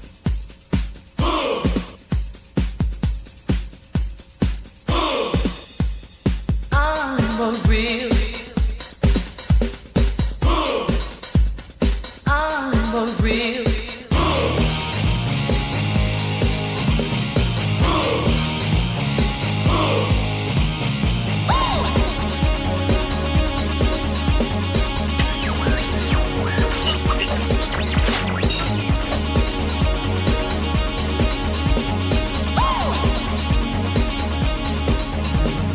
All the people on this earth are truly one.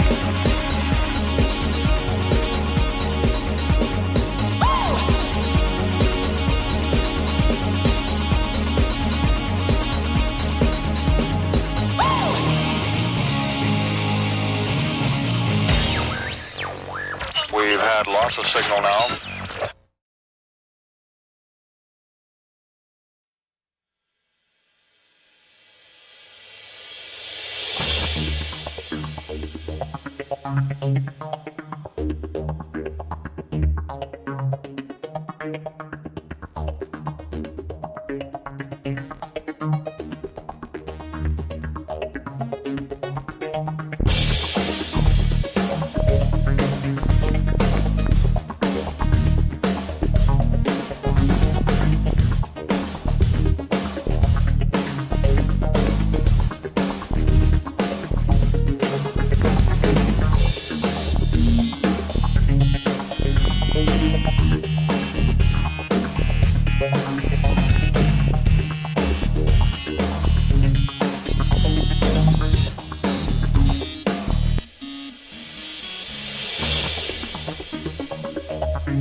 Hello, everybody, and welcome back into the Woburn Public Media Center studios for our second game tonight. I'm here with my broadcast partner, Joey Matroni. I'm Zeke Altman. We have a nice one tonight. Star player Brett Tuzolo will head against Donovan Holloway, the Belmont Marauders boys team's best player, and it's going to be an interesting matchup tonight. 10th in the Middlesex League Woburn versus 8th in the Middlesex League Belmont. This is going to be a very close matchup. It was 60-42 the first time in favor of Belmont, but this Woburn team has gotten better of late, Joey.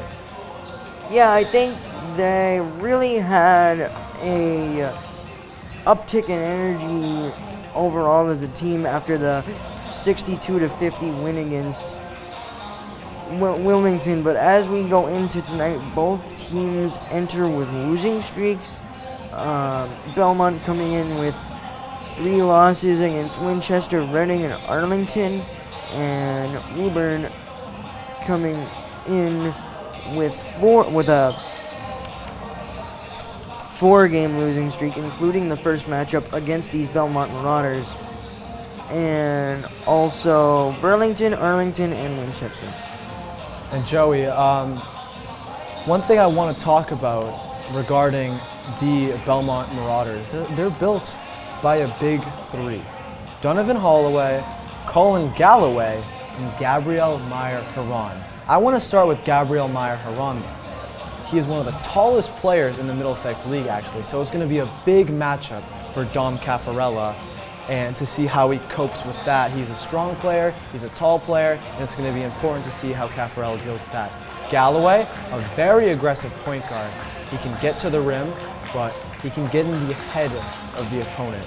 That's going to be important to see if the Tanners can control their tempers as a team, because Galloway is the Pat Beverly, Marcus Smart type of player.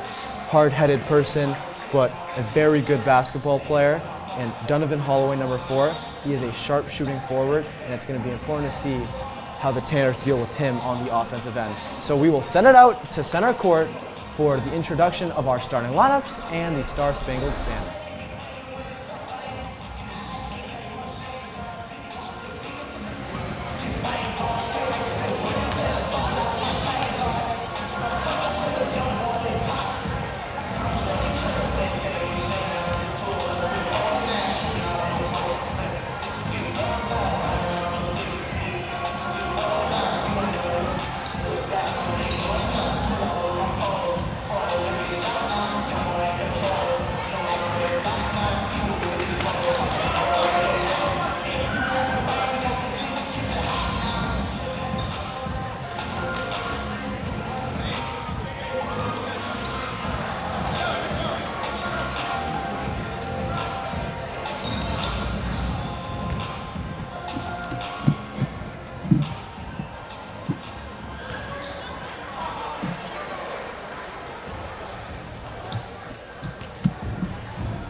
Good evening and welcome to Woburn High School for tonight's Middlesex matchup. matchup between Belmont High and your Woburn Tanners. Introducing tonight's starting lineup for Belmont. Number 4, Donovan Holloway.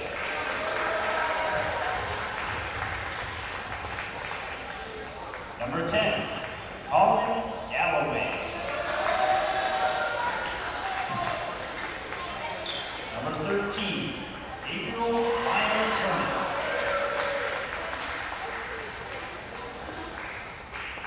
Number 30, Damian Lilla.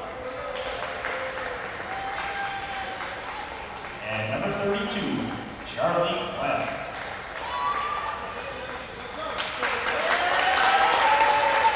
And now introducing the starting lineup for the Tanners.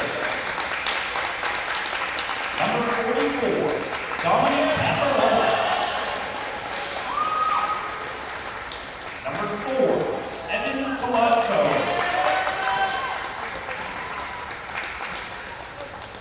Number 12, JJ Remain.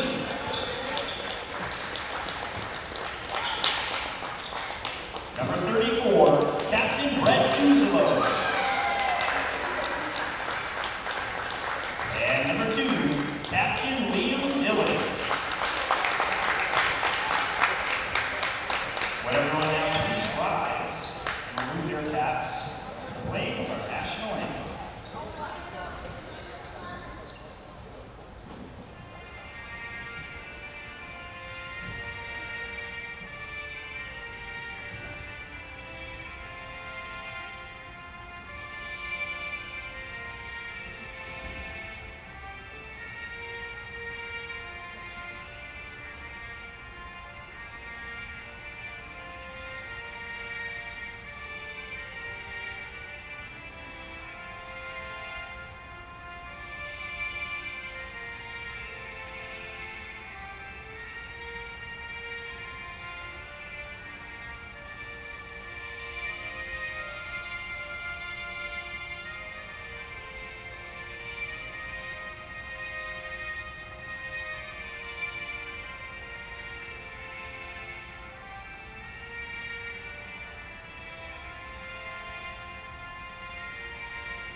And back into action here as the first game was a resounding victory for the Woburn Lady Tanners. Let's see how the Woburn Men Tanners can come away with tonight.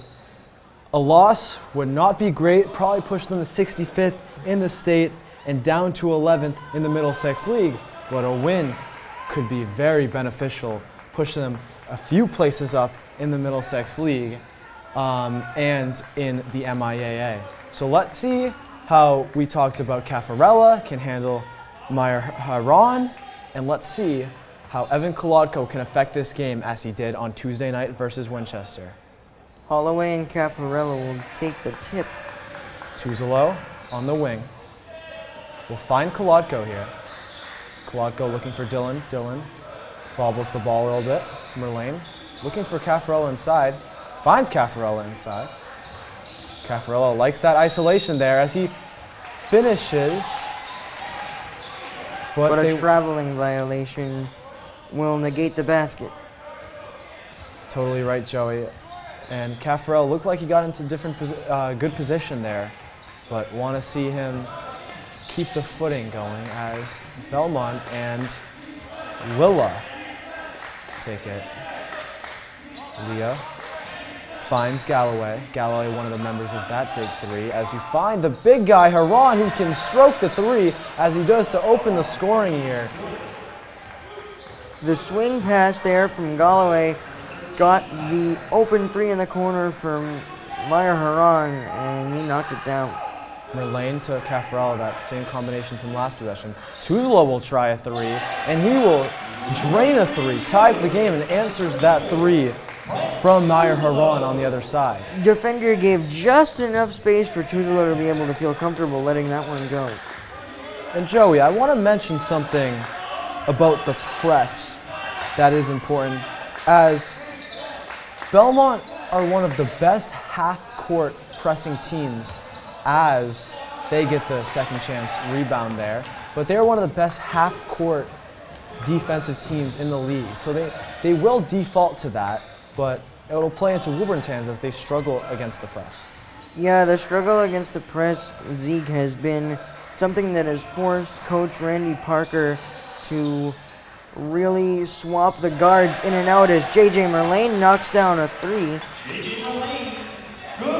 As you're totally right, Joey, the guards are going to be a big part of this game. Dylan, Kolodko, but there's going to be more freedom for those guards as they won't have to deal with the press. As Dylan, one of the guards, comes in and takes the ball away from the Belmont player. As the Marauders started with a three, but the Tanners have answered back with 2 threes of their own as they're out on the break here. Zeke, you mentioned Evan Kolodko. He's been one of the changes to that starting lineup as the three by number 32, Charlie Clem, is off the mark. Haran gets blocked by Caffarello. We talked about that matchup many times at the top of the show, and that's going to be important. Joey, continue. Evan Kolodko has been swapped into the starting lineup in place of Mikey Sullivan, and that has been a uptick in energy and slight offensive output increases. Tuzlo knocks down his second three of the game early. Tuzlo is feeling it as Leah, out on the break, stops at the free throw line off the back of the rim, and Dylan calms it down.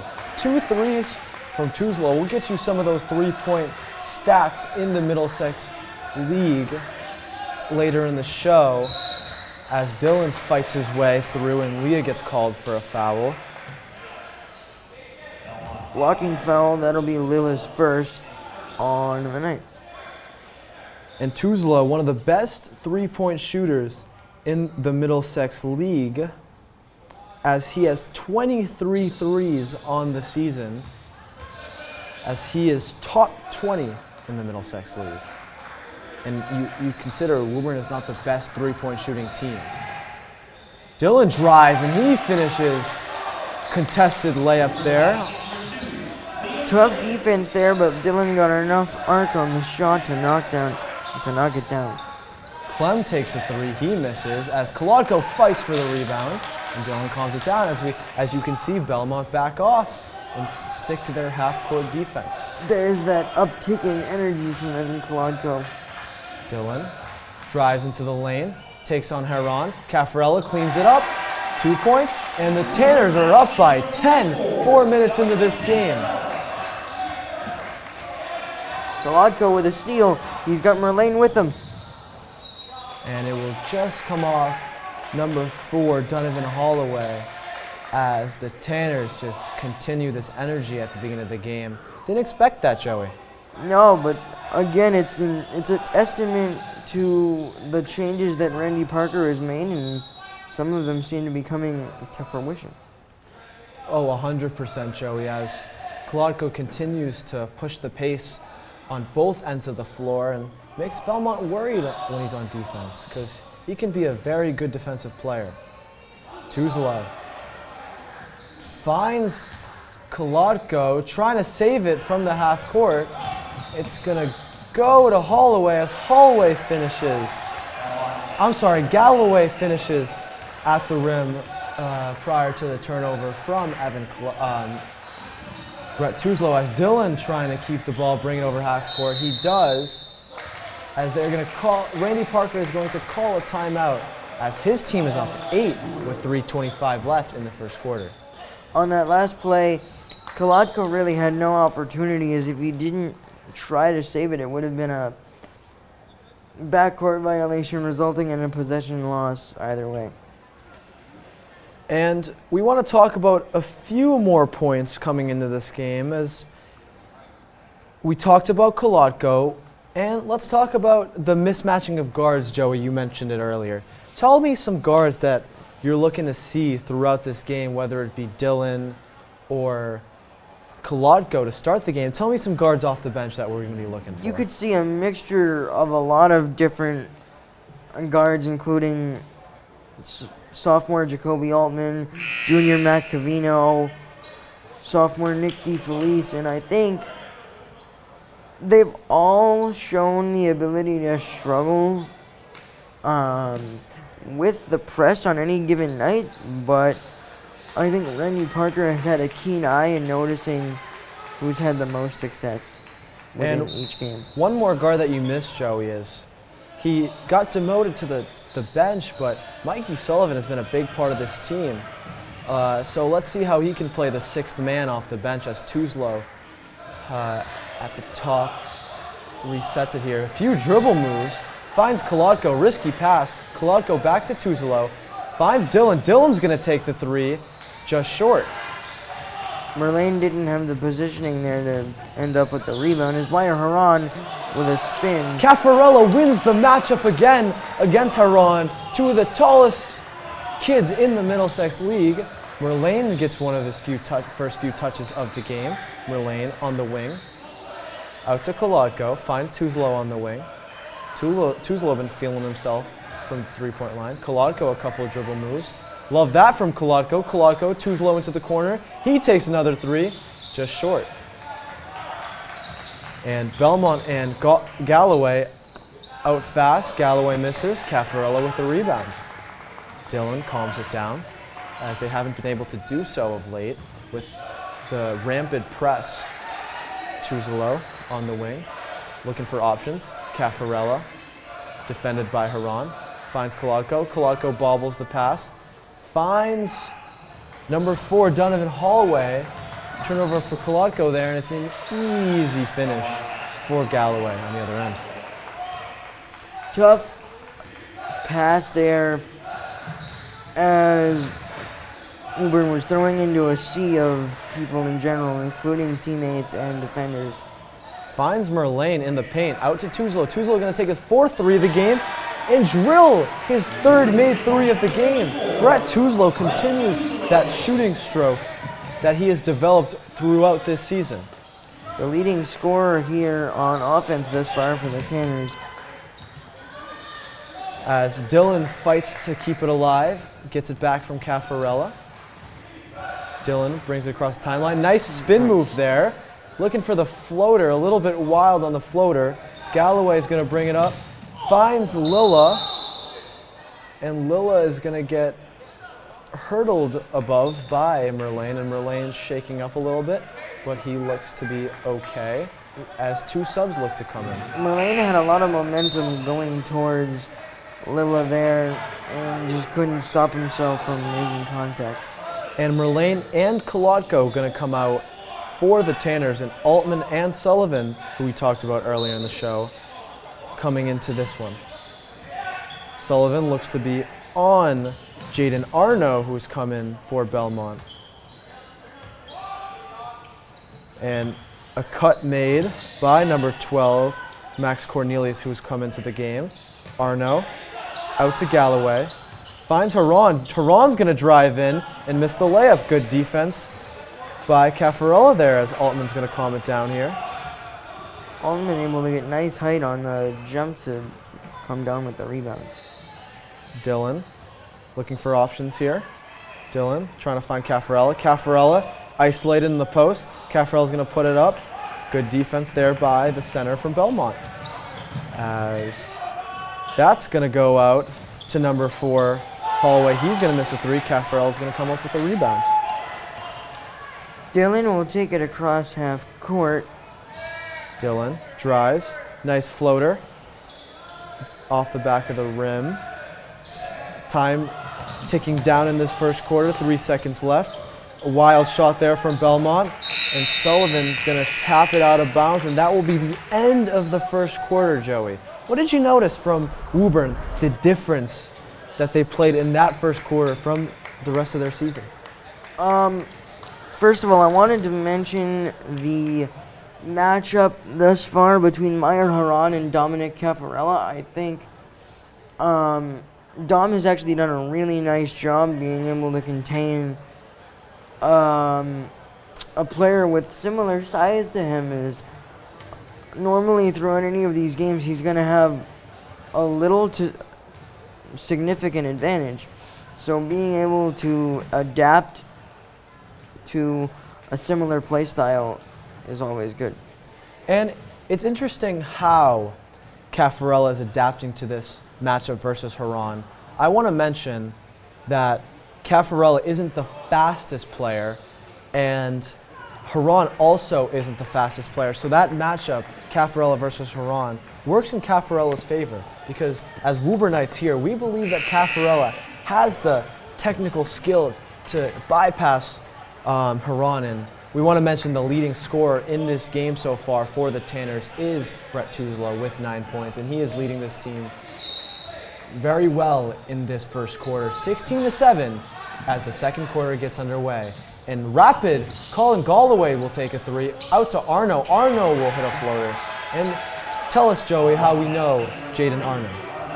Jaden Arno is a member of the Belmont football team as well, which you've heard a matchup on the gridiron between both the Marauders and the Tanners this past winter. As Tuzlo gets fouled, hacked by number 4, Donovan Holloway. And yeah, Joey, I remember when we were commentating that game, we announced Arno, and Arno, I believe, was the quarterback for that Belmont team.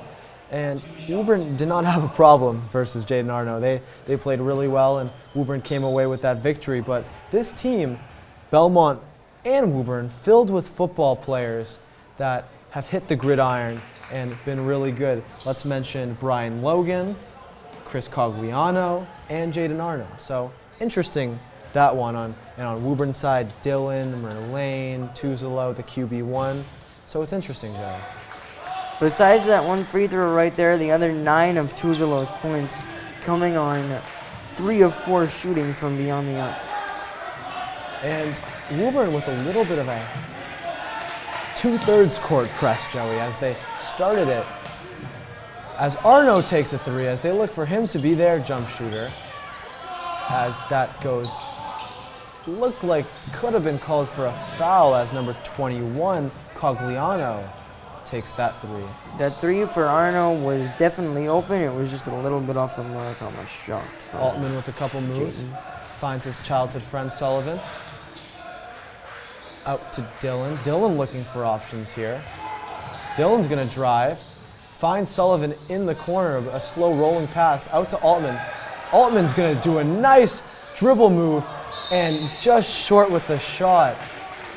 Altman just put number 10, Galloway, on skates there, but couldn't finish with the shot, but nice dribbling moves otherwise as Kolodko checks back into this ball game. The Tanners come again with the version of the press. Now Dylan will come over and guard the ball, and Kolodko will be on the wing, the inside pass to the post. And they were looking for that inside pass, but looked like it was off Woburn, but it might have deflected off of a Belmont player on the way out. And Dylan's gonna calm it down. Looks like one player guarding him in the backcourt as Dylan gets it over the timeline. Screen came from Caffarella. Finds Kolodko.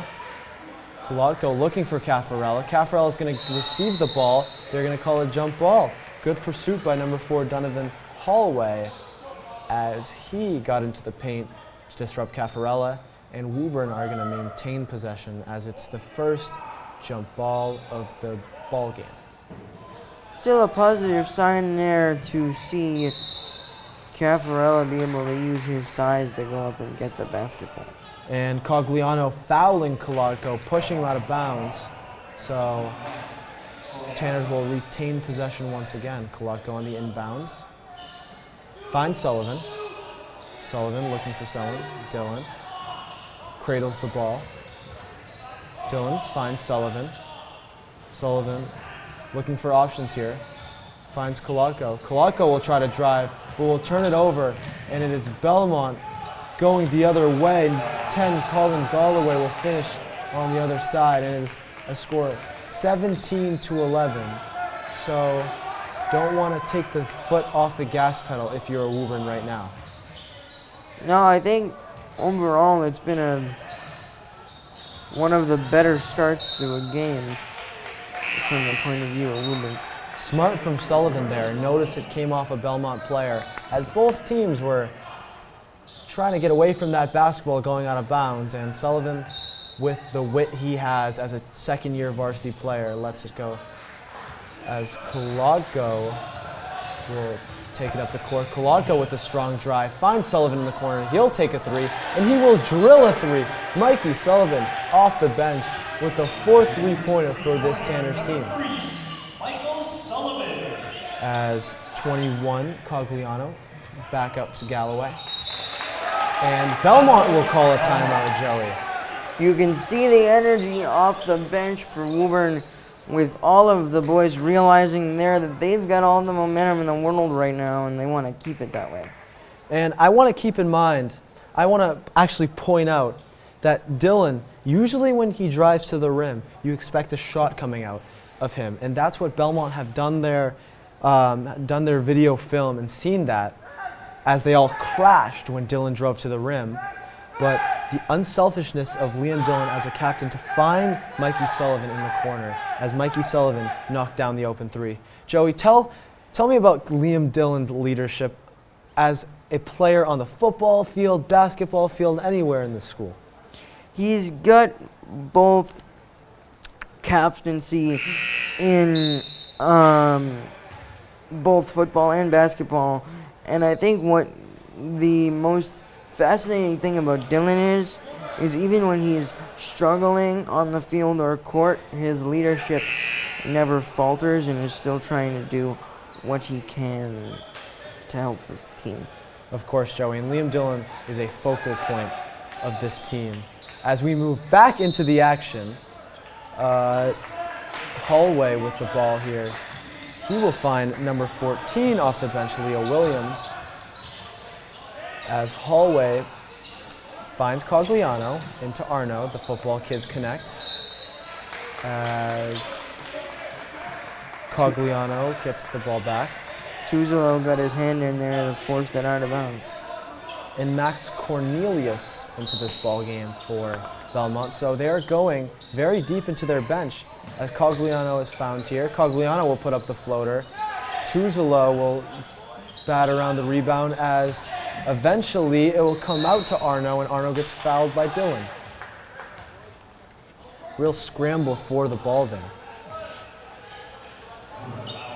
That'll be the first foul on Liam Dillon, and Belmont looks to be setting up a stack play here. Arno was left wide open. Merlane with the rebound after that Arno three. A nice little pass behind the backs of the two Belmont players as Tuzolo brings it up. Tuzolo finds Kolodko. Up to Dylan. Dylan looking for options. Sullivan, the hot hand at the moment. Finds Merlane, yet to get going in this one as he gets the ball taken away. He's going to dive on the ground for the ball. As Woburn look to call a timeout here as they try to maintain the possession, Joey. Yeah, the possession will, of course, now stay with the Tanners as Merlane was able to corral the ball, and with 4:09 left to go in the first half, the Woburn Tanners find themselves up 20-11. And the Belmont Marauders in this second quarter so far, they look to be going 8 deep. They're going with Arno, Cornelius, Cogliano. I'm 9 deep. Arno, Cornelius, Williams, and Cogliano. So this Belmont team relying heavily on their bench, even though down 9, as Woburn so far has gone 7 deep into their bench, as Altman and Sullivan have been the only 2 so far. So important thing to notice there as Sullivan stays out there and Caffarella continues to sit. It'll be Kolodko to inbound it to Sullivan. Dylan, excuse me. Dylan, crossover move, finds Sullivan in the corner, but there's going to be a call here. Looks like he traveled there, but otherwise, a continuous of that Dylan being unselfish. He was looking to find Sullivan in the corner. Leo Williams finds Haran, and looked to be a clean block there on Cornelius, but they're going to call a foul. Joey, what do you think about that? If any contact at all, I'm going to venture a guess that it would have come when the hand came down, and it's possible that it could have gotten on the wrist of Gagliano. Yeah, and we mentioned before that Belmont are on a 3-game losing streak, and this is one of the beatable opponents in Woburn's schedule. So it'll be interesting to see how Belmont's confidence is throughout this ball game, as both teams are actually on 3-game losing streaks at the moment. And if you want to include the first matchup, that would extend the Woburn losing streak to 4. Yes, good point, Joey. As that game is an important game on the schedule to show how much better that Woburn have, how far Woburn have came in this season, as Tuzolo fighting as he gets a tough basket to go, Joey. Tuzolo still remaining the focal point on offense, but he's shown it both on the inside and the outside with the 3 made 3-pointers and now a couple of layups on the inside and 1 of 2 from the line. Belmont going not 10 deep now, as Jasper Ratig comes into this ball game, as good defense again from the Tanners gets them back the basketball. That one got by the feet of Max Cornelius. An 11-point game here as Dylan slows it down. Got to get over half court though. Dylan finds Tuzolo, his fellow captain. Tuzolo, Dylan looking for options here. Couple crossover moves, a spin move here. Dylan gets rejected, but he gets going to put it back up. Caffarella finds it. He's going to put it back up. Dominic Caffarella, cleanup duty as usual, Joey. That time, Caffarella was indeed in the right place, but one thing I always seem to notice that when Liam Dillon does drive into the paint, he seems to start to draw multiple defenders and then sometimes has trouble deciding where to go with the ball next. As Kolodko this time blocks Meyer Heron, as we talked about him earlier in the show, and the Tanners have made an emphasis to guard him and focus on him, as Kolodko finds Tuzolo in the quarter. He thought about shooting. A couple of dribble moves, finds Kolodko. Kolodko, a couple of dribble moves of his own. He's going to turn it over as Ratig is going to take a jump shot here. He's going to come up short. Williams will take a jump shot as they're going to call a foul on Dylan as he looks frustrated, as O'Brien looks ready to check into this ball game. Tell us about O'Brien, Joey. He's another one of those young players that I think as we get closer to the end of the season, we could see get some more playing time with the Tanners standing at a record of 3-12. But as we know, the Tanners have always shown resiliency and are always going to come out looking to win every game that they have remaining. And this game and these 2 games presented by Survive the Drive, a very important club at the high school that emphasizes safe driving, as you don't want to suffer from crashes on the road. As they go out to Tuzolo, he will try another 3. Tuzolo gets it back, takes a jump shot, miss again, and it's out to Williams. Williams with 2 athletic rebounds in a row, leading to a dunk by Meyer Heron. Meyer Heron with the strong finish at the rim. He has the height to do it, so not a surprise there. As Dylan out on the break, as he traveled there, took an extra step. Visibly frustrated with himself after that one, with the hands up in the air and then down hitting his legs. And DeFelice is going to come in for Dylan, as Sullivan and DeFelice, also childhood friends, as another guard combination comes in. Heron driving to the hoop, finds Cornelius. He's going to backboard a 3. Didn't look good there. Tuzlo, and DeFelice is going to calm it down for his first touches of this one. DeFelice. Screen there by Tuzlo. DeFelice finds Sullivan. A risky pass there, but nonetheless finds Sullivan. O'Brien. Thought about shooting 3 there. Yeah. Seconds going down in this first half. 43.5 left as DeFelice is going to get bumped. As at halftime, we mentioned after the first game we were going to get Coach Sullivan to come in, but at halftime we were actually confirmed to have Coach Sullivan coming in for an interview. So we'll talk about the press that Woburn has done well on. We'll talk about Cindy Labissiere's 23-point performance. We'll talk about how they want to improve for the rest of the season. And we'll talk about other things at the break. So tune in for that as DeFelice between the legs finds Caffarella. Heron's going to steal it from Caffarella. Williams out fast, and he is going to put the bucket up and in as he uses his body to score there. Leah Williams has been a nice boost off the bench, both on the defensive side with the rebounding and the offensive side with the speed and finishing so far for Belmont.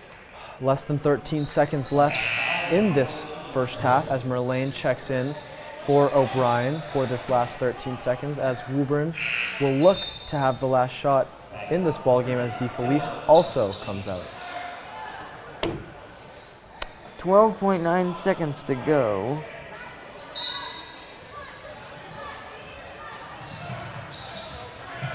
Tuzlo, 10 seconds and running. Finds Merlane. Merlane open for a second. Finds Sullivan. 4 seconds, 3 seconds. Tuzlo's going to take a deep 3, and he's going to drill a deep 3. 4 3-pointers from Brett Tuzlo in that first half. Big shot as the Tanners go into the break, up 21-17. Great performance in that first half from the Tanners, and a low-scoring game in that first half. As we send it to the break, we will see Coach Sullivan in a couple moments' time, and we will see you back with Coach Sullivan in a couple seconds.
Welcome back inside the Woburn Media Center for tonight's halftime presentation. So we have Coach Sullivan here with us to speak on the matchup for Belmont and the Woburn girls. First of all, Coach, thank you for the time. Thank you for having me. Appreciate it. Our first question revolves around the success on defense that the girls had tonight, most of it coming from the press. The girls ended the night with 18 steals and 10 points in the second half off the turnovers. I think the girls did a really nice job. We started the game a little slow, and then I think they really picked it up. I think pressure defense bothered them a lot. I thought our guards really pressured the ball. I thought our bigs in the back did a great job covering things up. And I think we kind of forced pace, kind of forced them to play a little bit faster than they wanted to play. And with that, for us, we play our best when we're playing fast. We play our best when we're in the open court. And I think our girls did a great job tonight of forcing that pace and forcing that tempo. And Coach Sullivan, I want to talk about one of the futures of your program, sophomore McKenna Morrison. She's known for her three-point shooting and her shooting in the mid-range. But today I saw 3 times where she drove to the rim and finished strong. That's a new thing, and I want to ask you about how she's developed her game throughout the season. I think McKenna and all of our younger players, as well as our veterans, they just continue to work so hard every day of practice. They do all the right things. They do everything that's asked of them. And then it's a pleasure for us as coaches to be able to see them develop, to see them play. And they work so hard in the off seasons. Players like McKenna and Shannon and all these other girls, okay, younger players as well as older players, they're playing basketball year round and they're developing their skills. And they're very good players, and good players make coaches look good. With the win tonight, Coach, your record improves to 14-1, and now we start to begin the outlook towards the postseason. If there was one thing you could think of, is there anything you'd look to improve in these final upcoming games and practices, and any sort of improvements that can be made? Definitely. I think there's a few areas that you can always get better at, and we talk about it every single day, making things some emphasis, some priorities. Valuing the basketball, moving on offense, and then rebounding the basketball, okay, and then working on our passing skills. I think we do so many good things as a team. Our players do so many good things. And we as coaches, we're not easy to play for, okay? We're difficult, we're on them a lot, but the girls work so hard, they do everything the right way, and they're constantly working every day to try to improve those things as well as other aspects of their game. Now, Coach Sullivan, I talked about Morrison before, and I want to touch on senior captain Cindy Labissiere. She scored 23 points tonight. How good of a captain is she, and what aspects of her captaincy make her so good? I think if you look at our team, our senior leadership, our captains are tremendous, as good as anyone in the state, and then again, they make my life easy.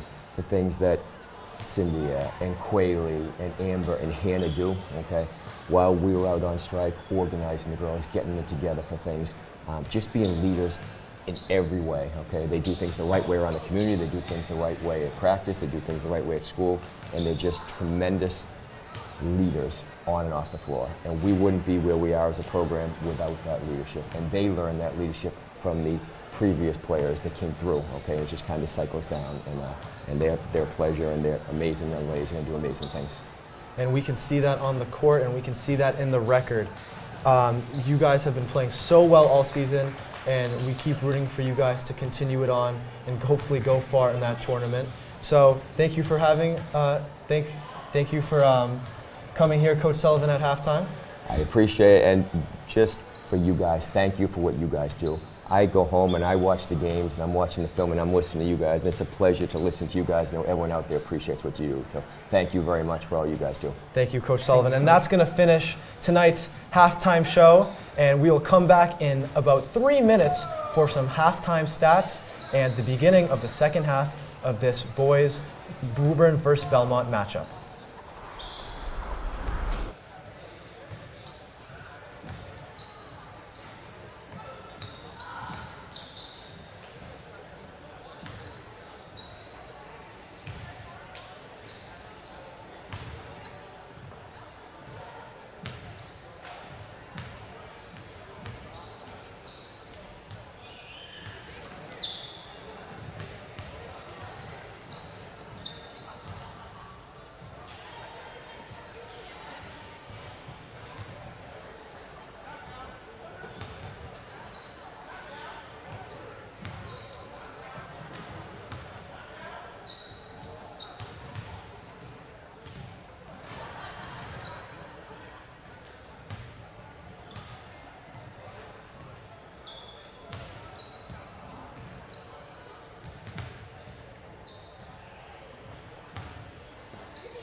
Back here in the Woburn Public Media Center studios.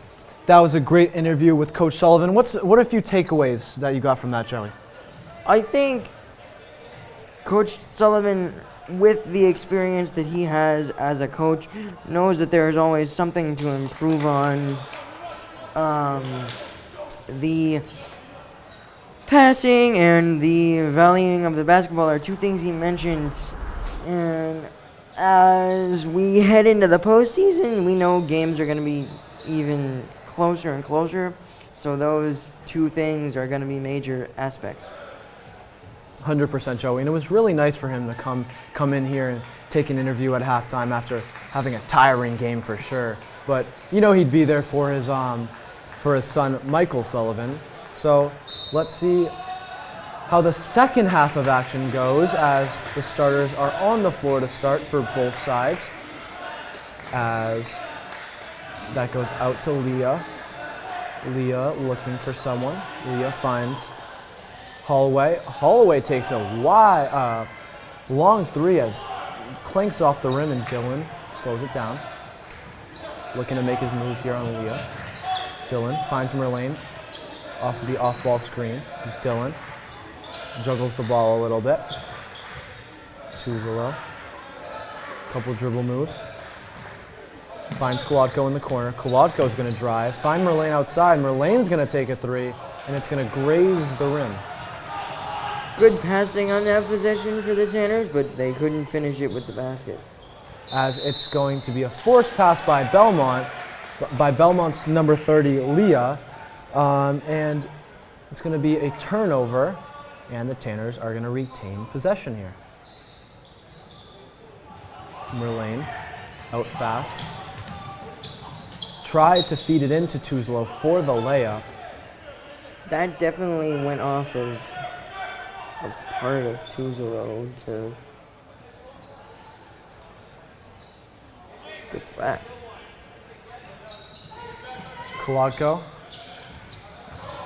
gonna look for Tuzlo. Good pass, but Tuzlo's gonna find Dylan in the corner. Dylan's gonna take a three, and he's gonna drill a three.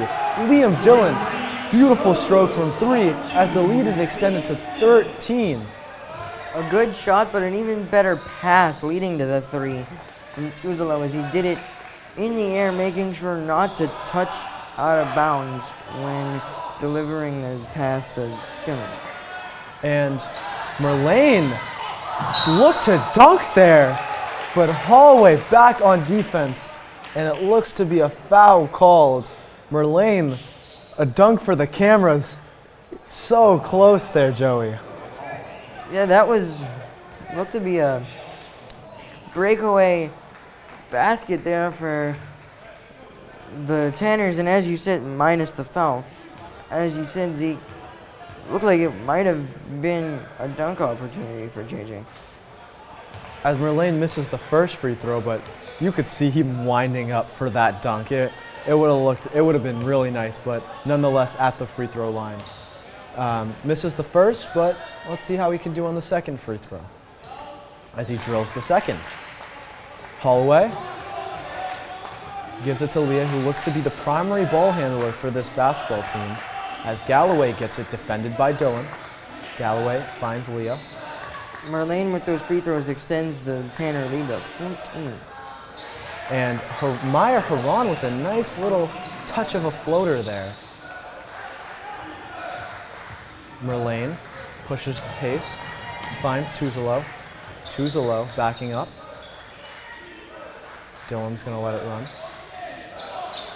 Players move in. Dylan goes into the paint, try to finish, but Caffarella's gonna scrap it up. Tuzlo's gonna take a three. He's gonna miss a tough contested three. Caffarella almost had another deflection there, but just out of his reach. As Leah out on the break scores some of his first few points of the game, as Dylan tries to break him down now. Dylan finds Tuzolo. Tuzolo's gonna get rejected. Holloway finds Maya Haran. Kolodko. Good defense by Caffarella. Third block of the game on Maya Haran. He seems to be dominating that matchup as it is a turnover and Woburn retains possession. Great overall defensive possession there. The biggest stop coming from Caffarella, able to get a hand on the basketball, and then it took another deflection to rattle all the way out of bounds. Caffarella at the top of the key finds Merlane on the wing. Merlane's going to find Kolodko. Kolodko looking for options. Finds Caffarello. Pass a little high, but Caffarello looked to get pushed from behind by Meyer Haran. Those two having a really good matchup so far, but so far won by our own Dominic Caffarella.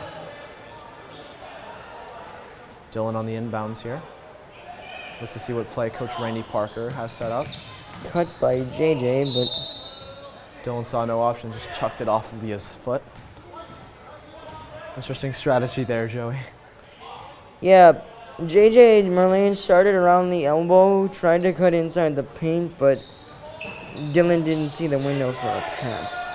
Tuzlo looks for Dylan, same spot before, and he drills another three from the corner. This has been a great showing of outside shooting overall from the Tanners. We've seen Dylan knock down multiple, Tuzlo knocked down 4.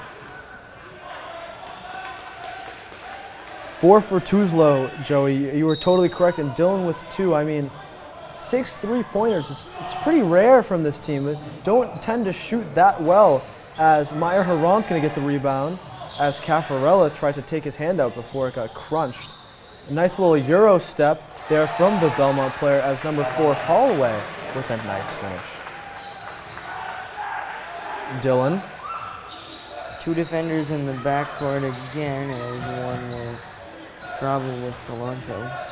See, if I was Coach Darren Martinez for Belmont, I'd be looking to start pressing this Woburn team as Belmont get the ball back and instantly get fouled. I'd be looking to press this team, as Woburn are not very good on the press throughout the season. Leah had a steal, but then couldn't hold on to it, but after all, it'll be a foul going against Woburn. Leo once again taking the ball up. He's going to pull up for 3. He's going to miss another 3, as Merlane the strong rebound, and they're going to call it travel on Belmont, as it looked like the Belmont player went all the way up in the air, and Merlane brought him down with his strength, but nothing illegal about that. Merlane into some open space now. Caffarella looks to get isolated, can't. Finds Kolodko. Kolodko's going to try to drive. He's going to get fouled. It'll be Kolodko. The foul will go on number 10, Colin Galloway.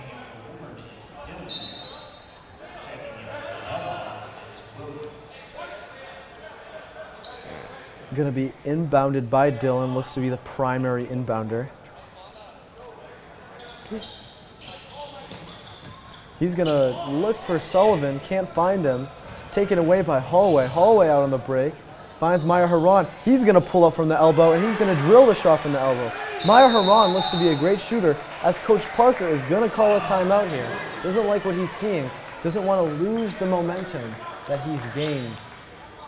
And it is a 9-point lead, Joey. Yeah, the boys right now seem to be teetering slightly, and I think something that we've seen happen to them is they start to falter as we get later on into the game, and if they are getting closer, if they're facing a deficit, then all of a sudden it's almost like a switch will flip, and they won't be able to get anything going on the offensive end.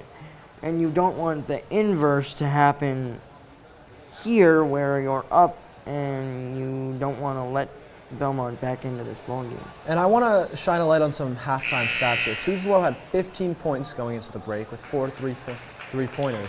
Caffarella had 4 points and 4 rebounds, so he's dominating that matchup with Meyer Haran. Merlane and Sullivan with 3 points of their own. They're 6 for 10 from the 3-point line, and that has increased with Dylan's drilling of 2 threes. So let's see how Dylan can continue that momentum for Woburn as he brings it up guarded by Williams. He's going to get double teamed. He's going to find Tuzolo. Nice sneaky way to get past that double team by Captain William Dillon. Tuzolo was the most open after the double team came. Sullivan looking for options here. Finds Kolodko. Kolodko looks to drive, finds Sullivan.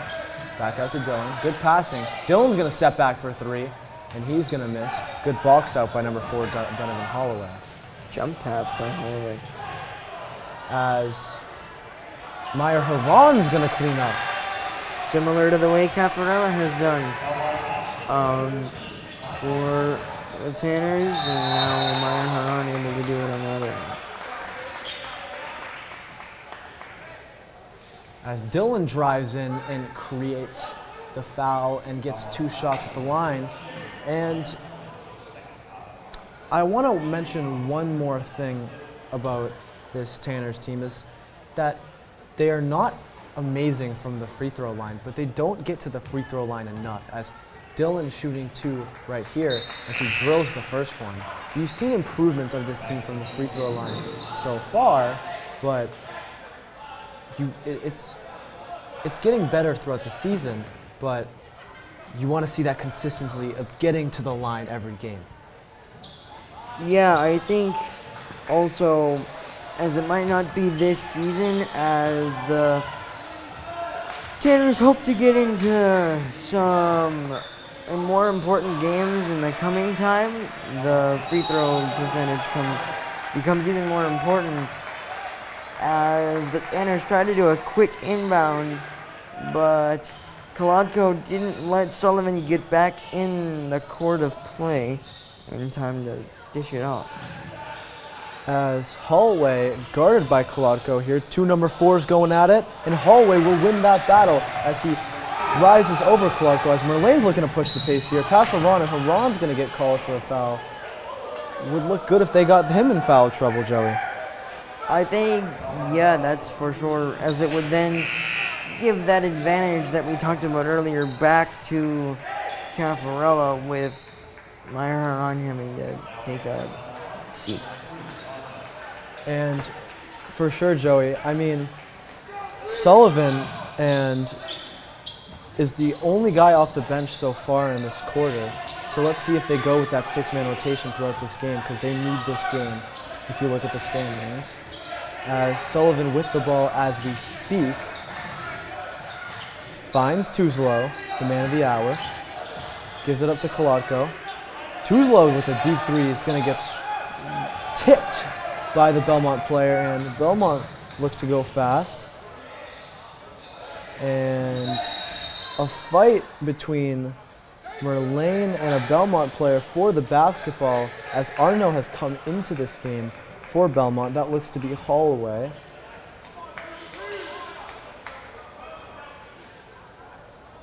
As Leo will get the inbound, find Holloway right away, looks for that hook shot, doesn't get it. Kolodko with the rebound. Kolodko, nice positioning there to be able to come up with the rebound and start the possession for the Tanners. This game a quick one so far, as Tuzolo takes a 3 and drills a 3.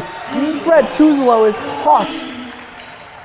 The 5th 3 of the game from Captain Tuzolo.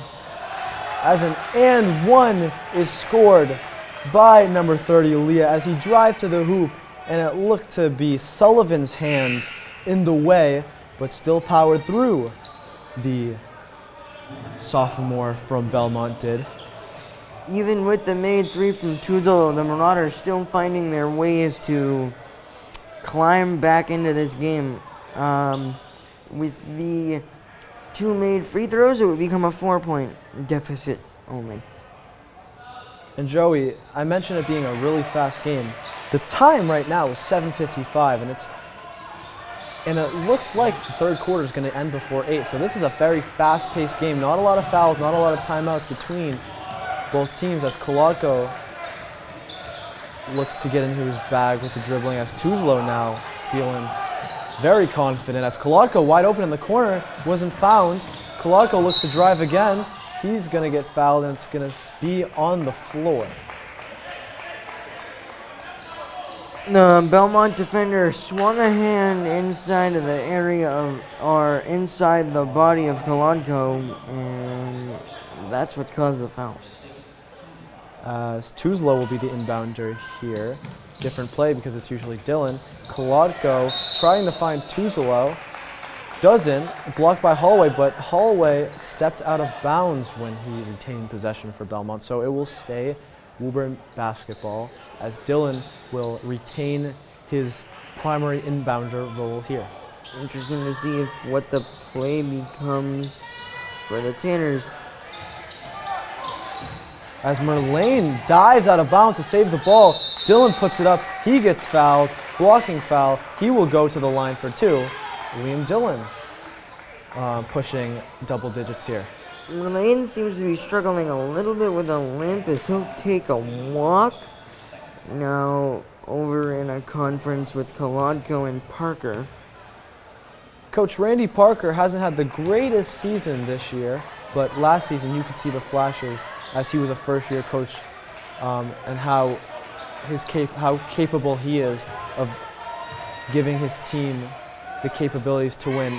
And he emphasizes how important it is to keep the ball and value the ball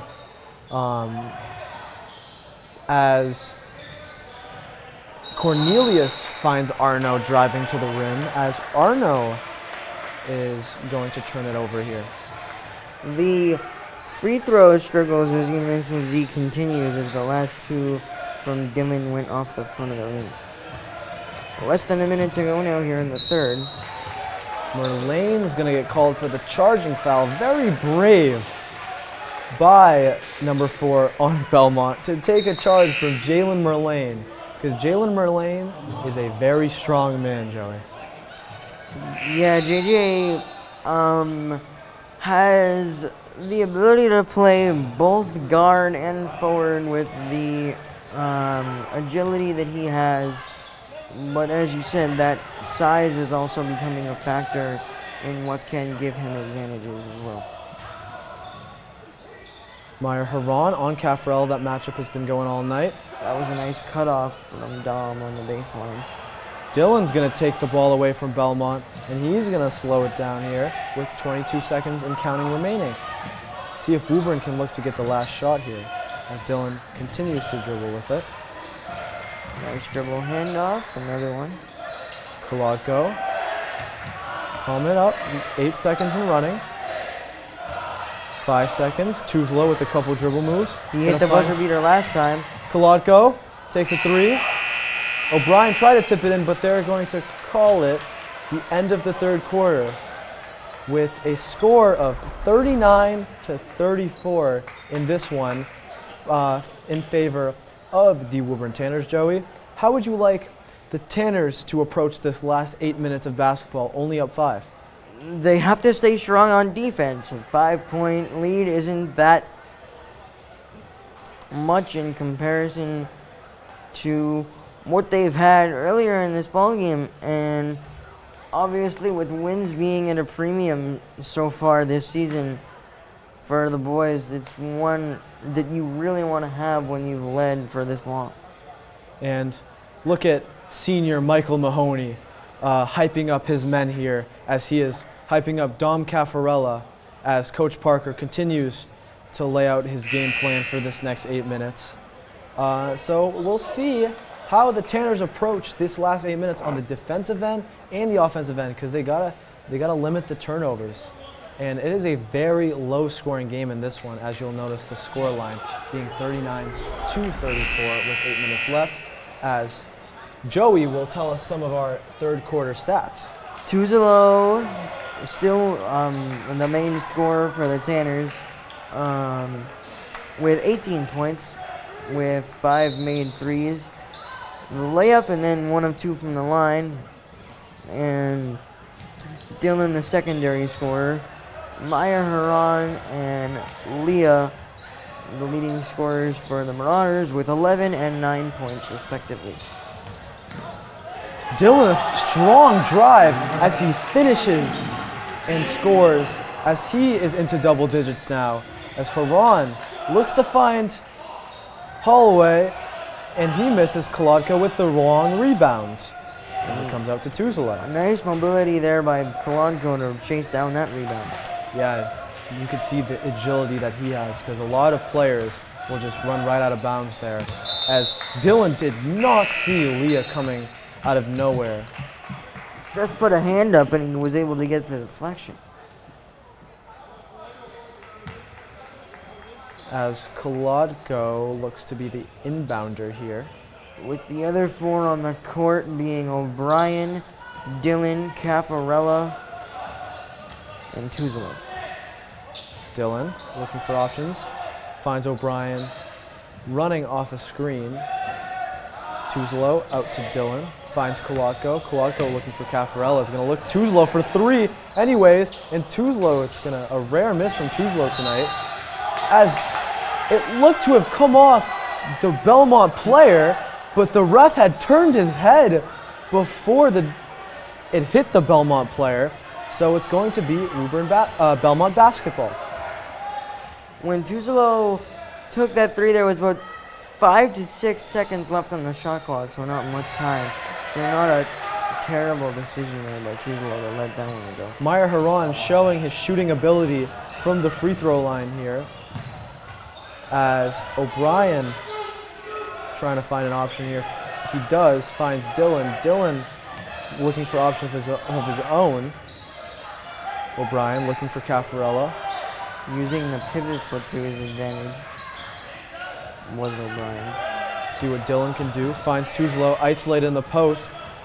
And a strong rebound from Haran. And they will call a foul on Tuzlo trying to retain the possession for his squad. As a couple subs will come in for both teams. Merlane coming in for Woburn. You know, Zeke, to me that almost seems like an unnecessary foul from Tuzlo, as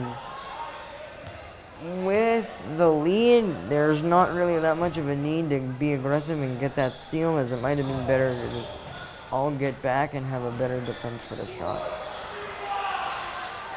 As a scramble for the basketball, Dylan ends up with it. Dylan, defended by Leah, trying to reach from the back. Tuzlo puts up a tough shot. Look for the call, and another unforced error there by Tuzlo, as you would not want to lose him in this ball game with 5:48 remaining. However, those two mistakes only just his first two fouls, so he's got some breathing room, but still, you don't want to see any more fouls like that. For sure, Joey, and he is a big part of this basketball team, and arguably the best player and most effective player. As comes out to Leah. Leah looks to be double teamed. He's going to put up a tough floater, and it's going to hit the back of the rim and go in. Just like that, Belmont's back within three, and it looks like Woburn really has to pick it up in his final 5:29, as it'll be a whistle and a timeout for Randy Parker. Great timeout there by Coach Parker. You got to calm down your men there. As I want to bring it back, Joey, to the game when Woburn played Lexington at home. That was a lead that Woburn had going in the half, and you were on the call with our colleague Hadi. So talk more about that game. That was a game where we mentioned the same sort of points that we have here. You've had a lead, but you don't want to let up off the gas pedal and let in that case, the Minutemen back into the game. And that's where we saw the press start to really affect all the guards for the Tanners in that final stretch of that ball game, meaning that Coach Parker was once again forced to do some real rotation of all 5 of those guards.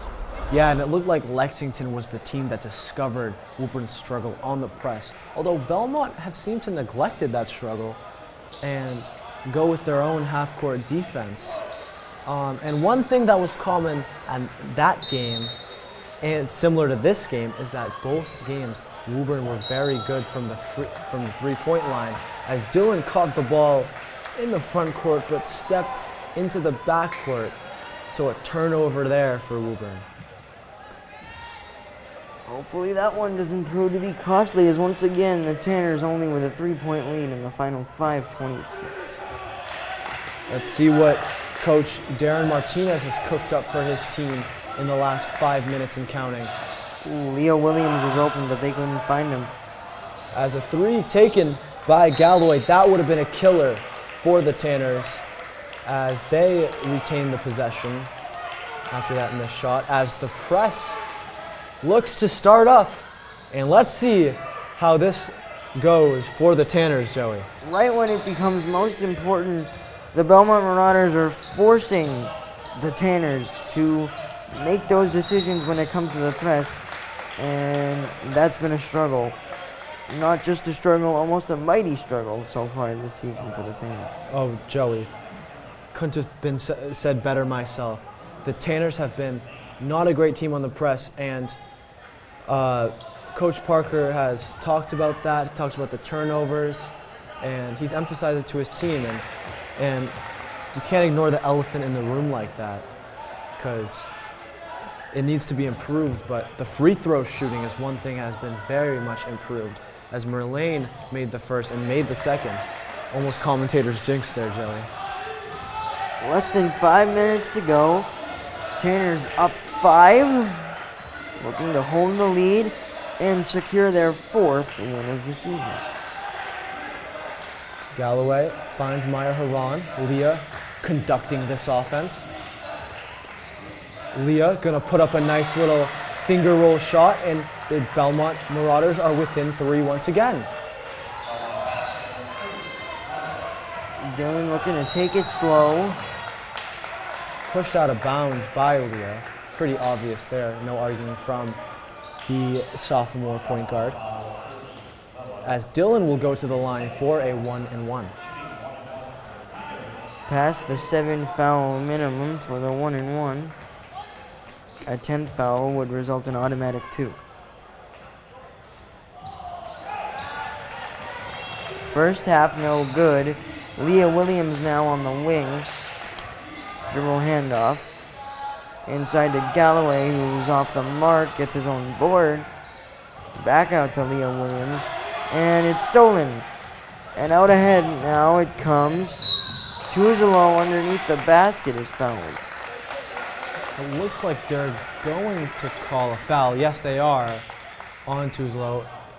One of the referees said jump ball, one of them said foul. They decided on foul. As we're, like Joey said, we are past the 1-and-1 7 foul limit, and we are into 2 free throws apiece for the Tanners players, as Tuzelo is going to take the first and knock down the first.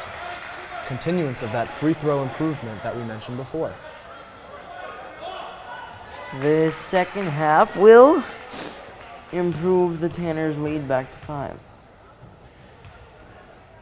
As Tuzelo takes the second and knocks down the second.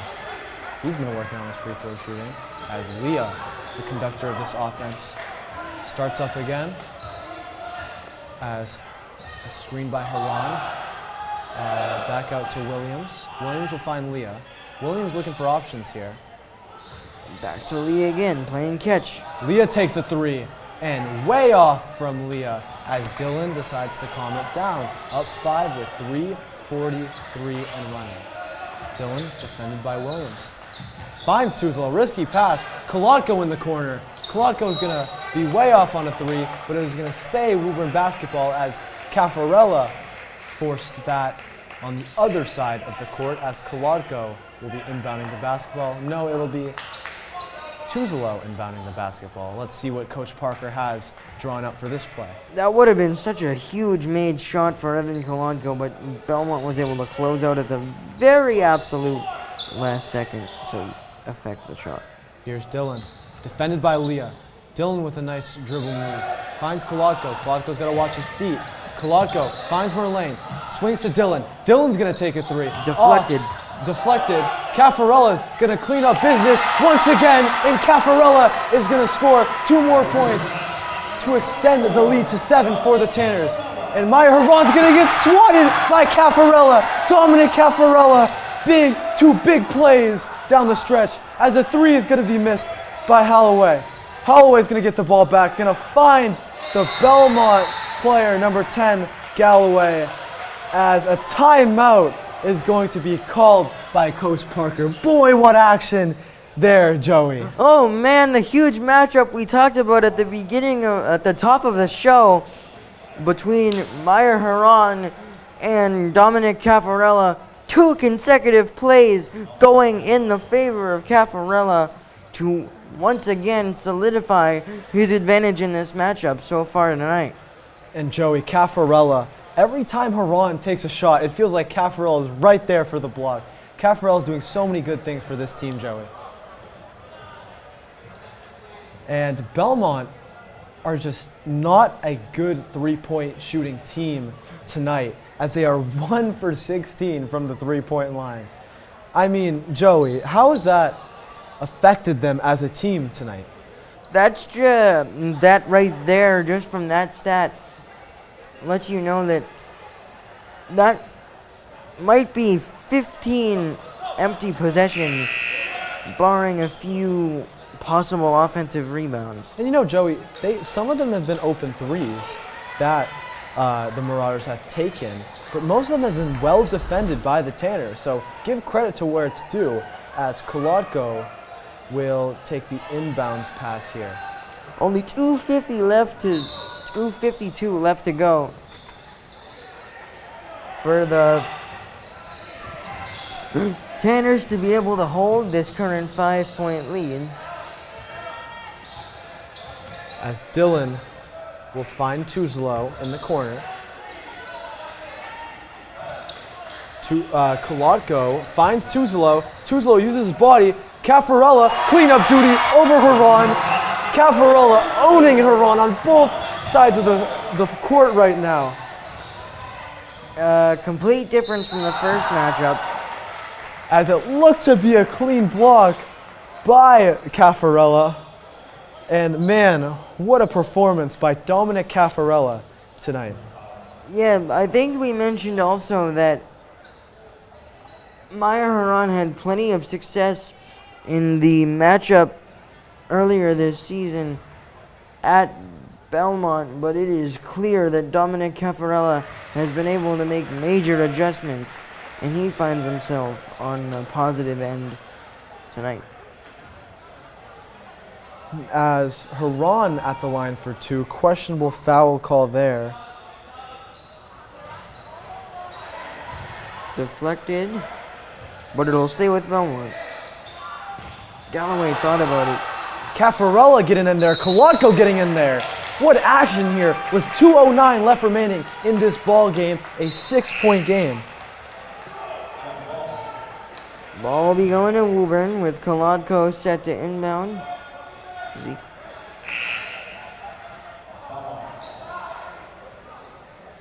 And we might be able to get some interviews after the game from the Woburn Tanner players and coach. So tune in for that after, as the ref's discussing something. Interesting to see what they're discussing here.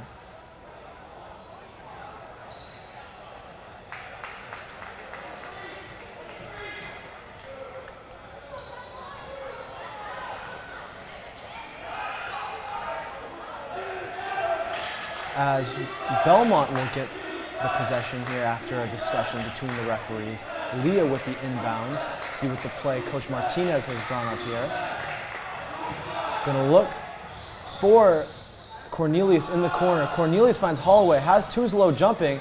He's gonna find Leah wide open for 3. Leah is gonna be in and out. Belmont gets the rebound, out to Cornelius. Cornelius is gonna deflect it off Dylan.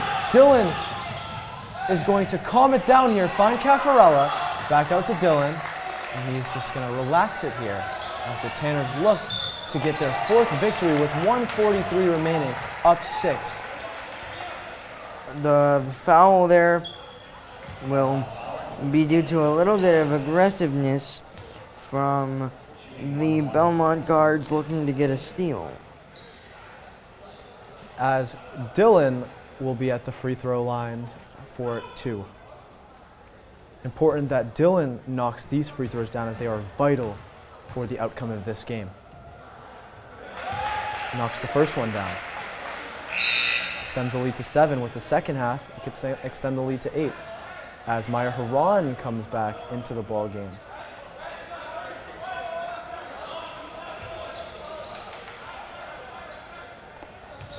As a few subs come in for Belmont. Dillon's second free throw, no good.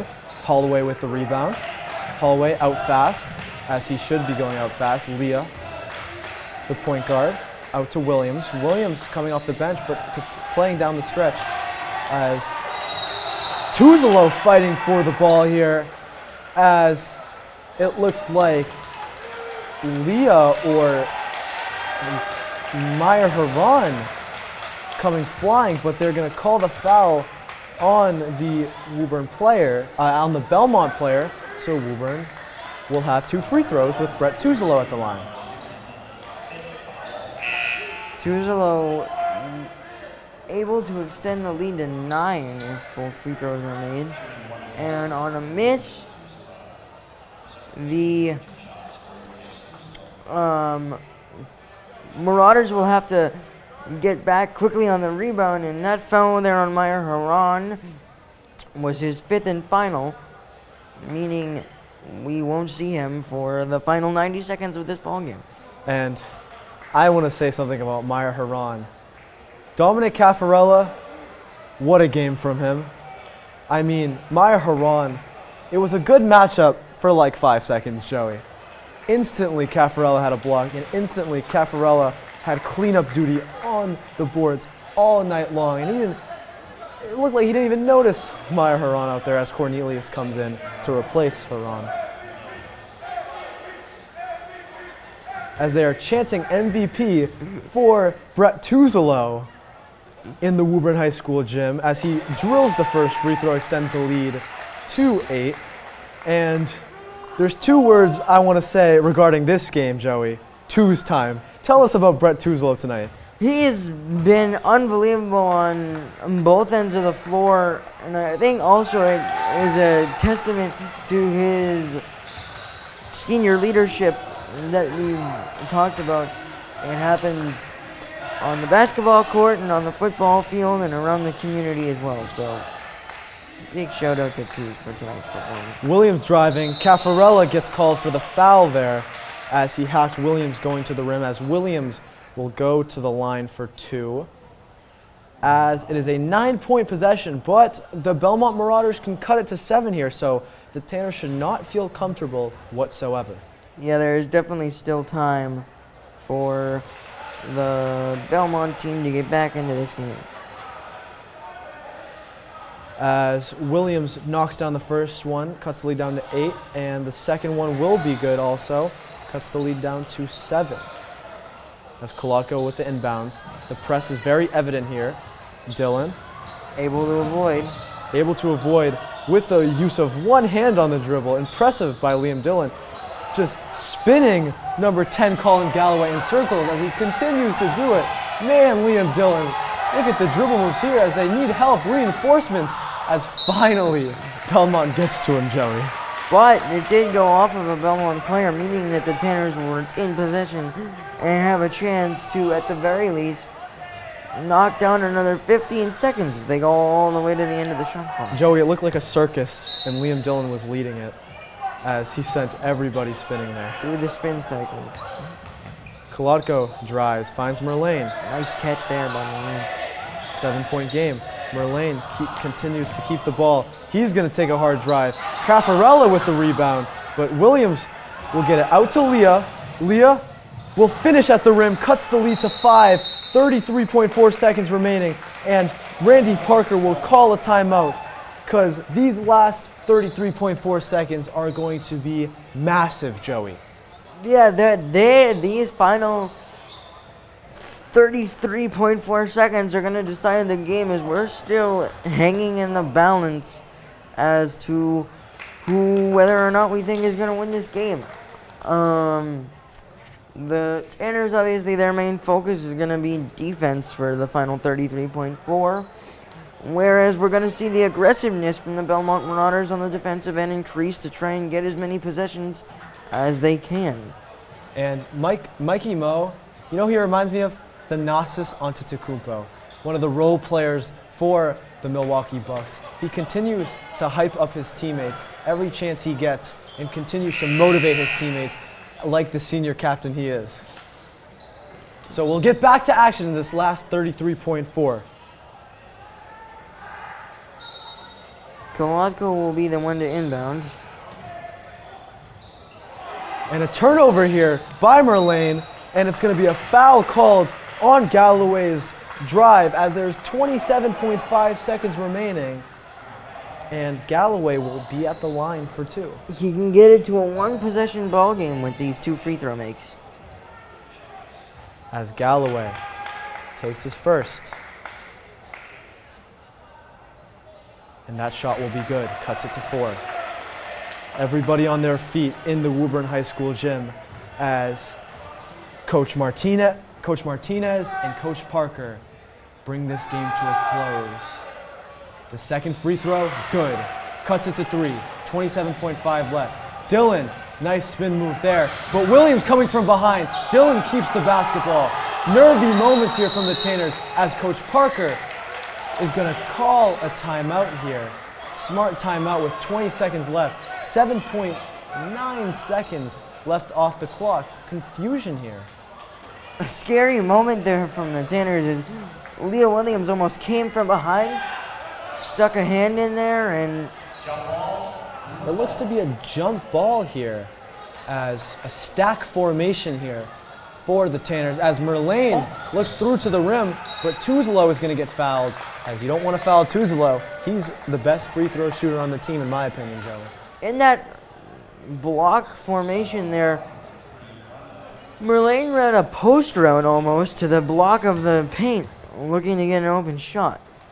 And these 2 free throws vital for Brett Tuzelo, as he can put this game out of reach with both. The first one from Captain Tuzelo is going to be good. Captain Brett Tuzelo delivering from the free throw line as usual, and the second half can make it a 5-point game as Holloway comes back into this game with Williams, Galloway, Leah, and Cornelius. Tuzelo, second free throw. Senior captain Brett Tuzelo is going to make the second one, as it is a 5-point game as the bench gets to their feet. Everybody in Woburn High School is to their feet. Leah misses a shot, but followed in by Holloway as an instant timeout is called by Coach Parker with 12 seconds to go in a 3-point lead. Belmont definitely needed to go fast in that situation there, and they did so in getting the second chance layup. And yeah, Joey, I mean, these are some nervy times. How do you want the Tanners to approach these last 12 seconds? I mean, you want to hold the ball for as long as you can, but knowing that the Marauders are going to have to follow, I would assume that Coach Randy Parker draws up a play where the ball gets to Brett Tuzelo, as he's been the most successful three-point shooter tonight. Free throw shooter tonight. And three-point shooter, actually. And talking about Brett Tuzelo, he's at 24 points in this game, and keep fouling him. He'll make his free throws and extend the lead for Woburn. As Kolodko's the inbounder, finds Dylan. Dylan, past 2 guys, as they're gonna call a carry on Liam Dillon as 8.4 seconds left. Belmont with the ball. These last seconds are going to be massive.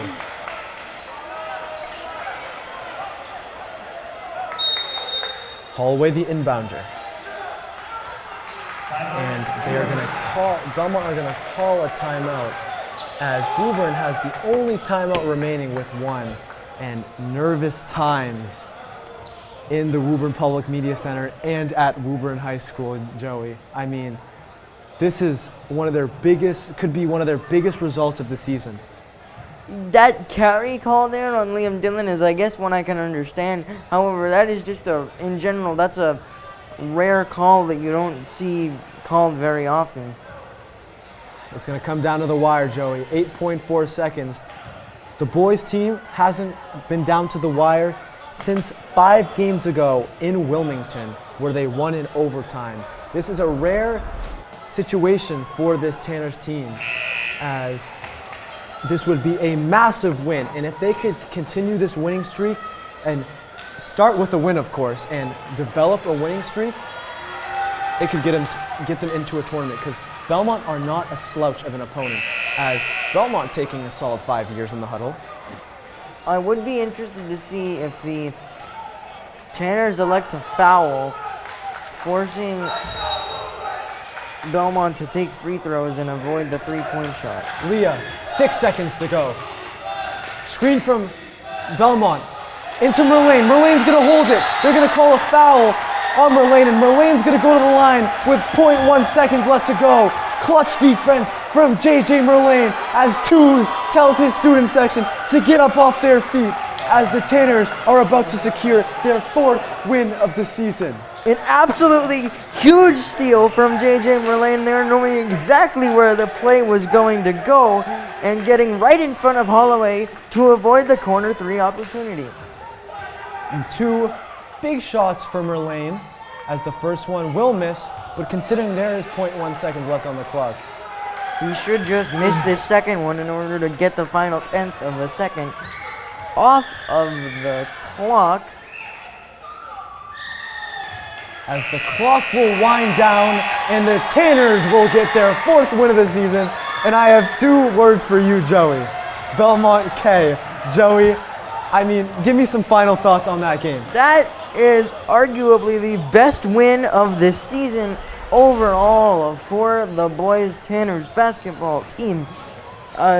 They battled through adversity. Their three-point shooting was arguably the best it's been all season. Their defense was great at times. The matchup between Caffarella and number 13, Gabriel Meyer-Heron, was everything like we expected it to be, but it was the opposite of the first matchup in Belmont. And that ends the game with a score of 54-51. We'll have some interviews when we come back. But for me, Zeke Altman, and Joey Matroni, we'll see you in a couple minutes.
Welcome back inside the Woburn Public Media Center. Huge thank you to Brett Tuzolo for coming to join us after tonight's huge 54-51 win over Belmont. Tuz, what are your initial thoughts? Oh, Just a hard-fought game. Everyone gave it their all. We needed this one. We haven't won in a while, and this feels so good. Yeah, a lot of clutch performing overall from the team. You had some great free throws towards the end. Caffarella had a great matchup all night with Maya Haran with a couple huge blocks, and everybody came through in their own ways when they needed to. Yeah, I mean, Dom works his butt off in practice. Everyone works their butt off in practice. We take pride in defense, and tonight it was just holding them to 51 points was huge. Dom came in clutch on the defensive end, had like 4 blocks or something. He played really well tonight. And Tuzla, I want to talk to you about your three-point shooting. We hadn't seen as much three-point shooting throughout the season, but you're one of the best in the league at three-point shooting, and you hit 5 threes tonight. Tell me how you developed your three-point shooting throughout the season. I always shooting, most of it in my opinion is all confidence. If you're confident in yourself in a game, you're going to hit shots. I mean, especially when you hit the first one, the net just keeps getting bigger and bigger, and you just got to keep shooting, and it worked out tonight. So. All right. Thanks again, and congratulations on your 4th win of the season. Thank you. Appreciate it. Thank you.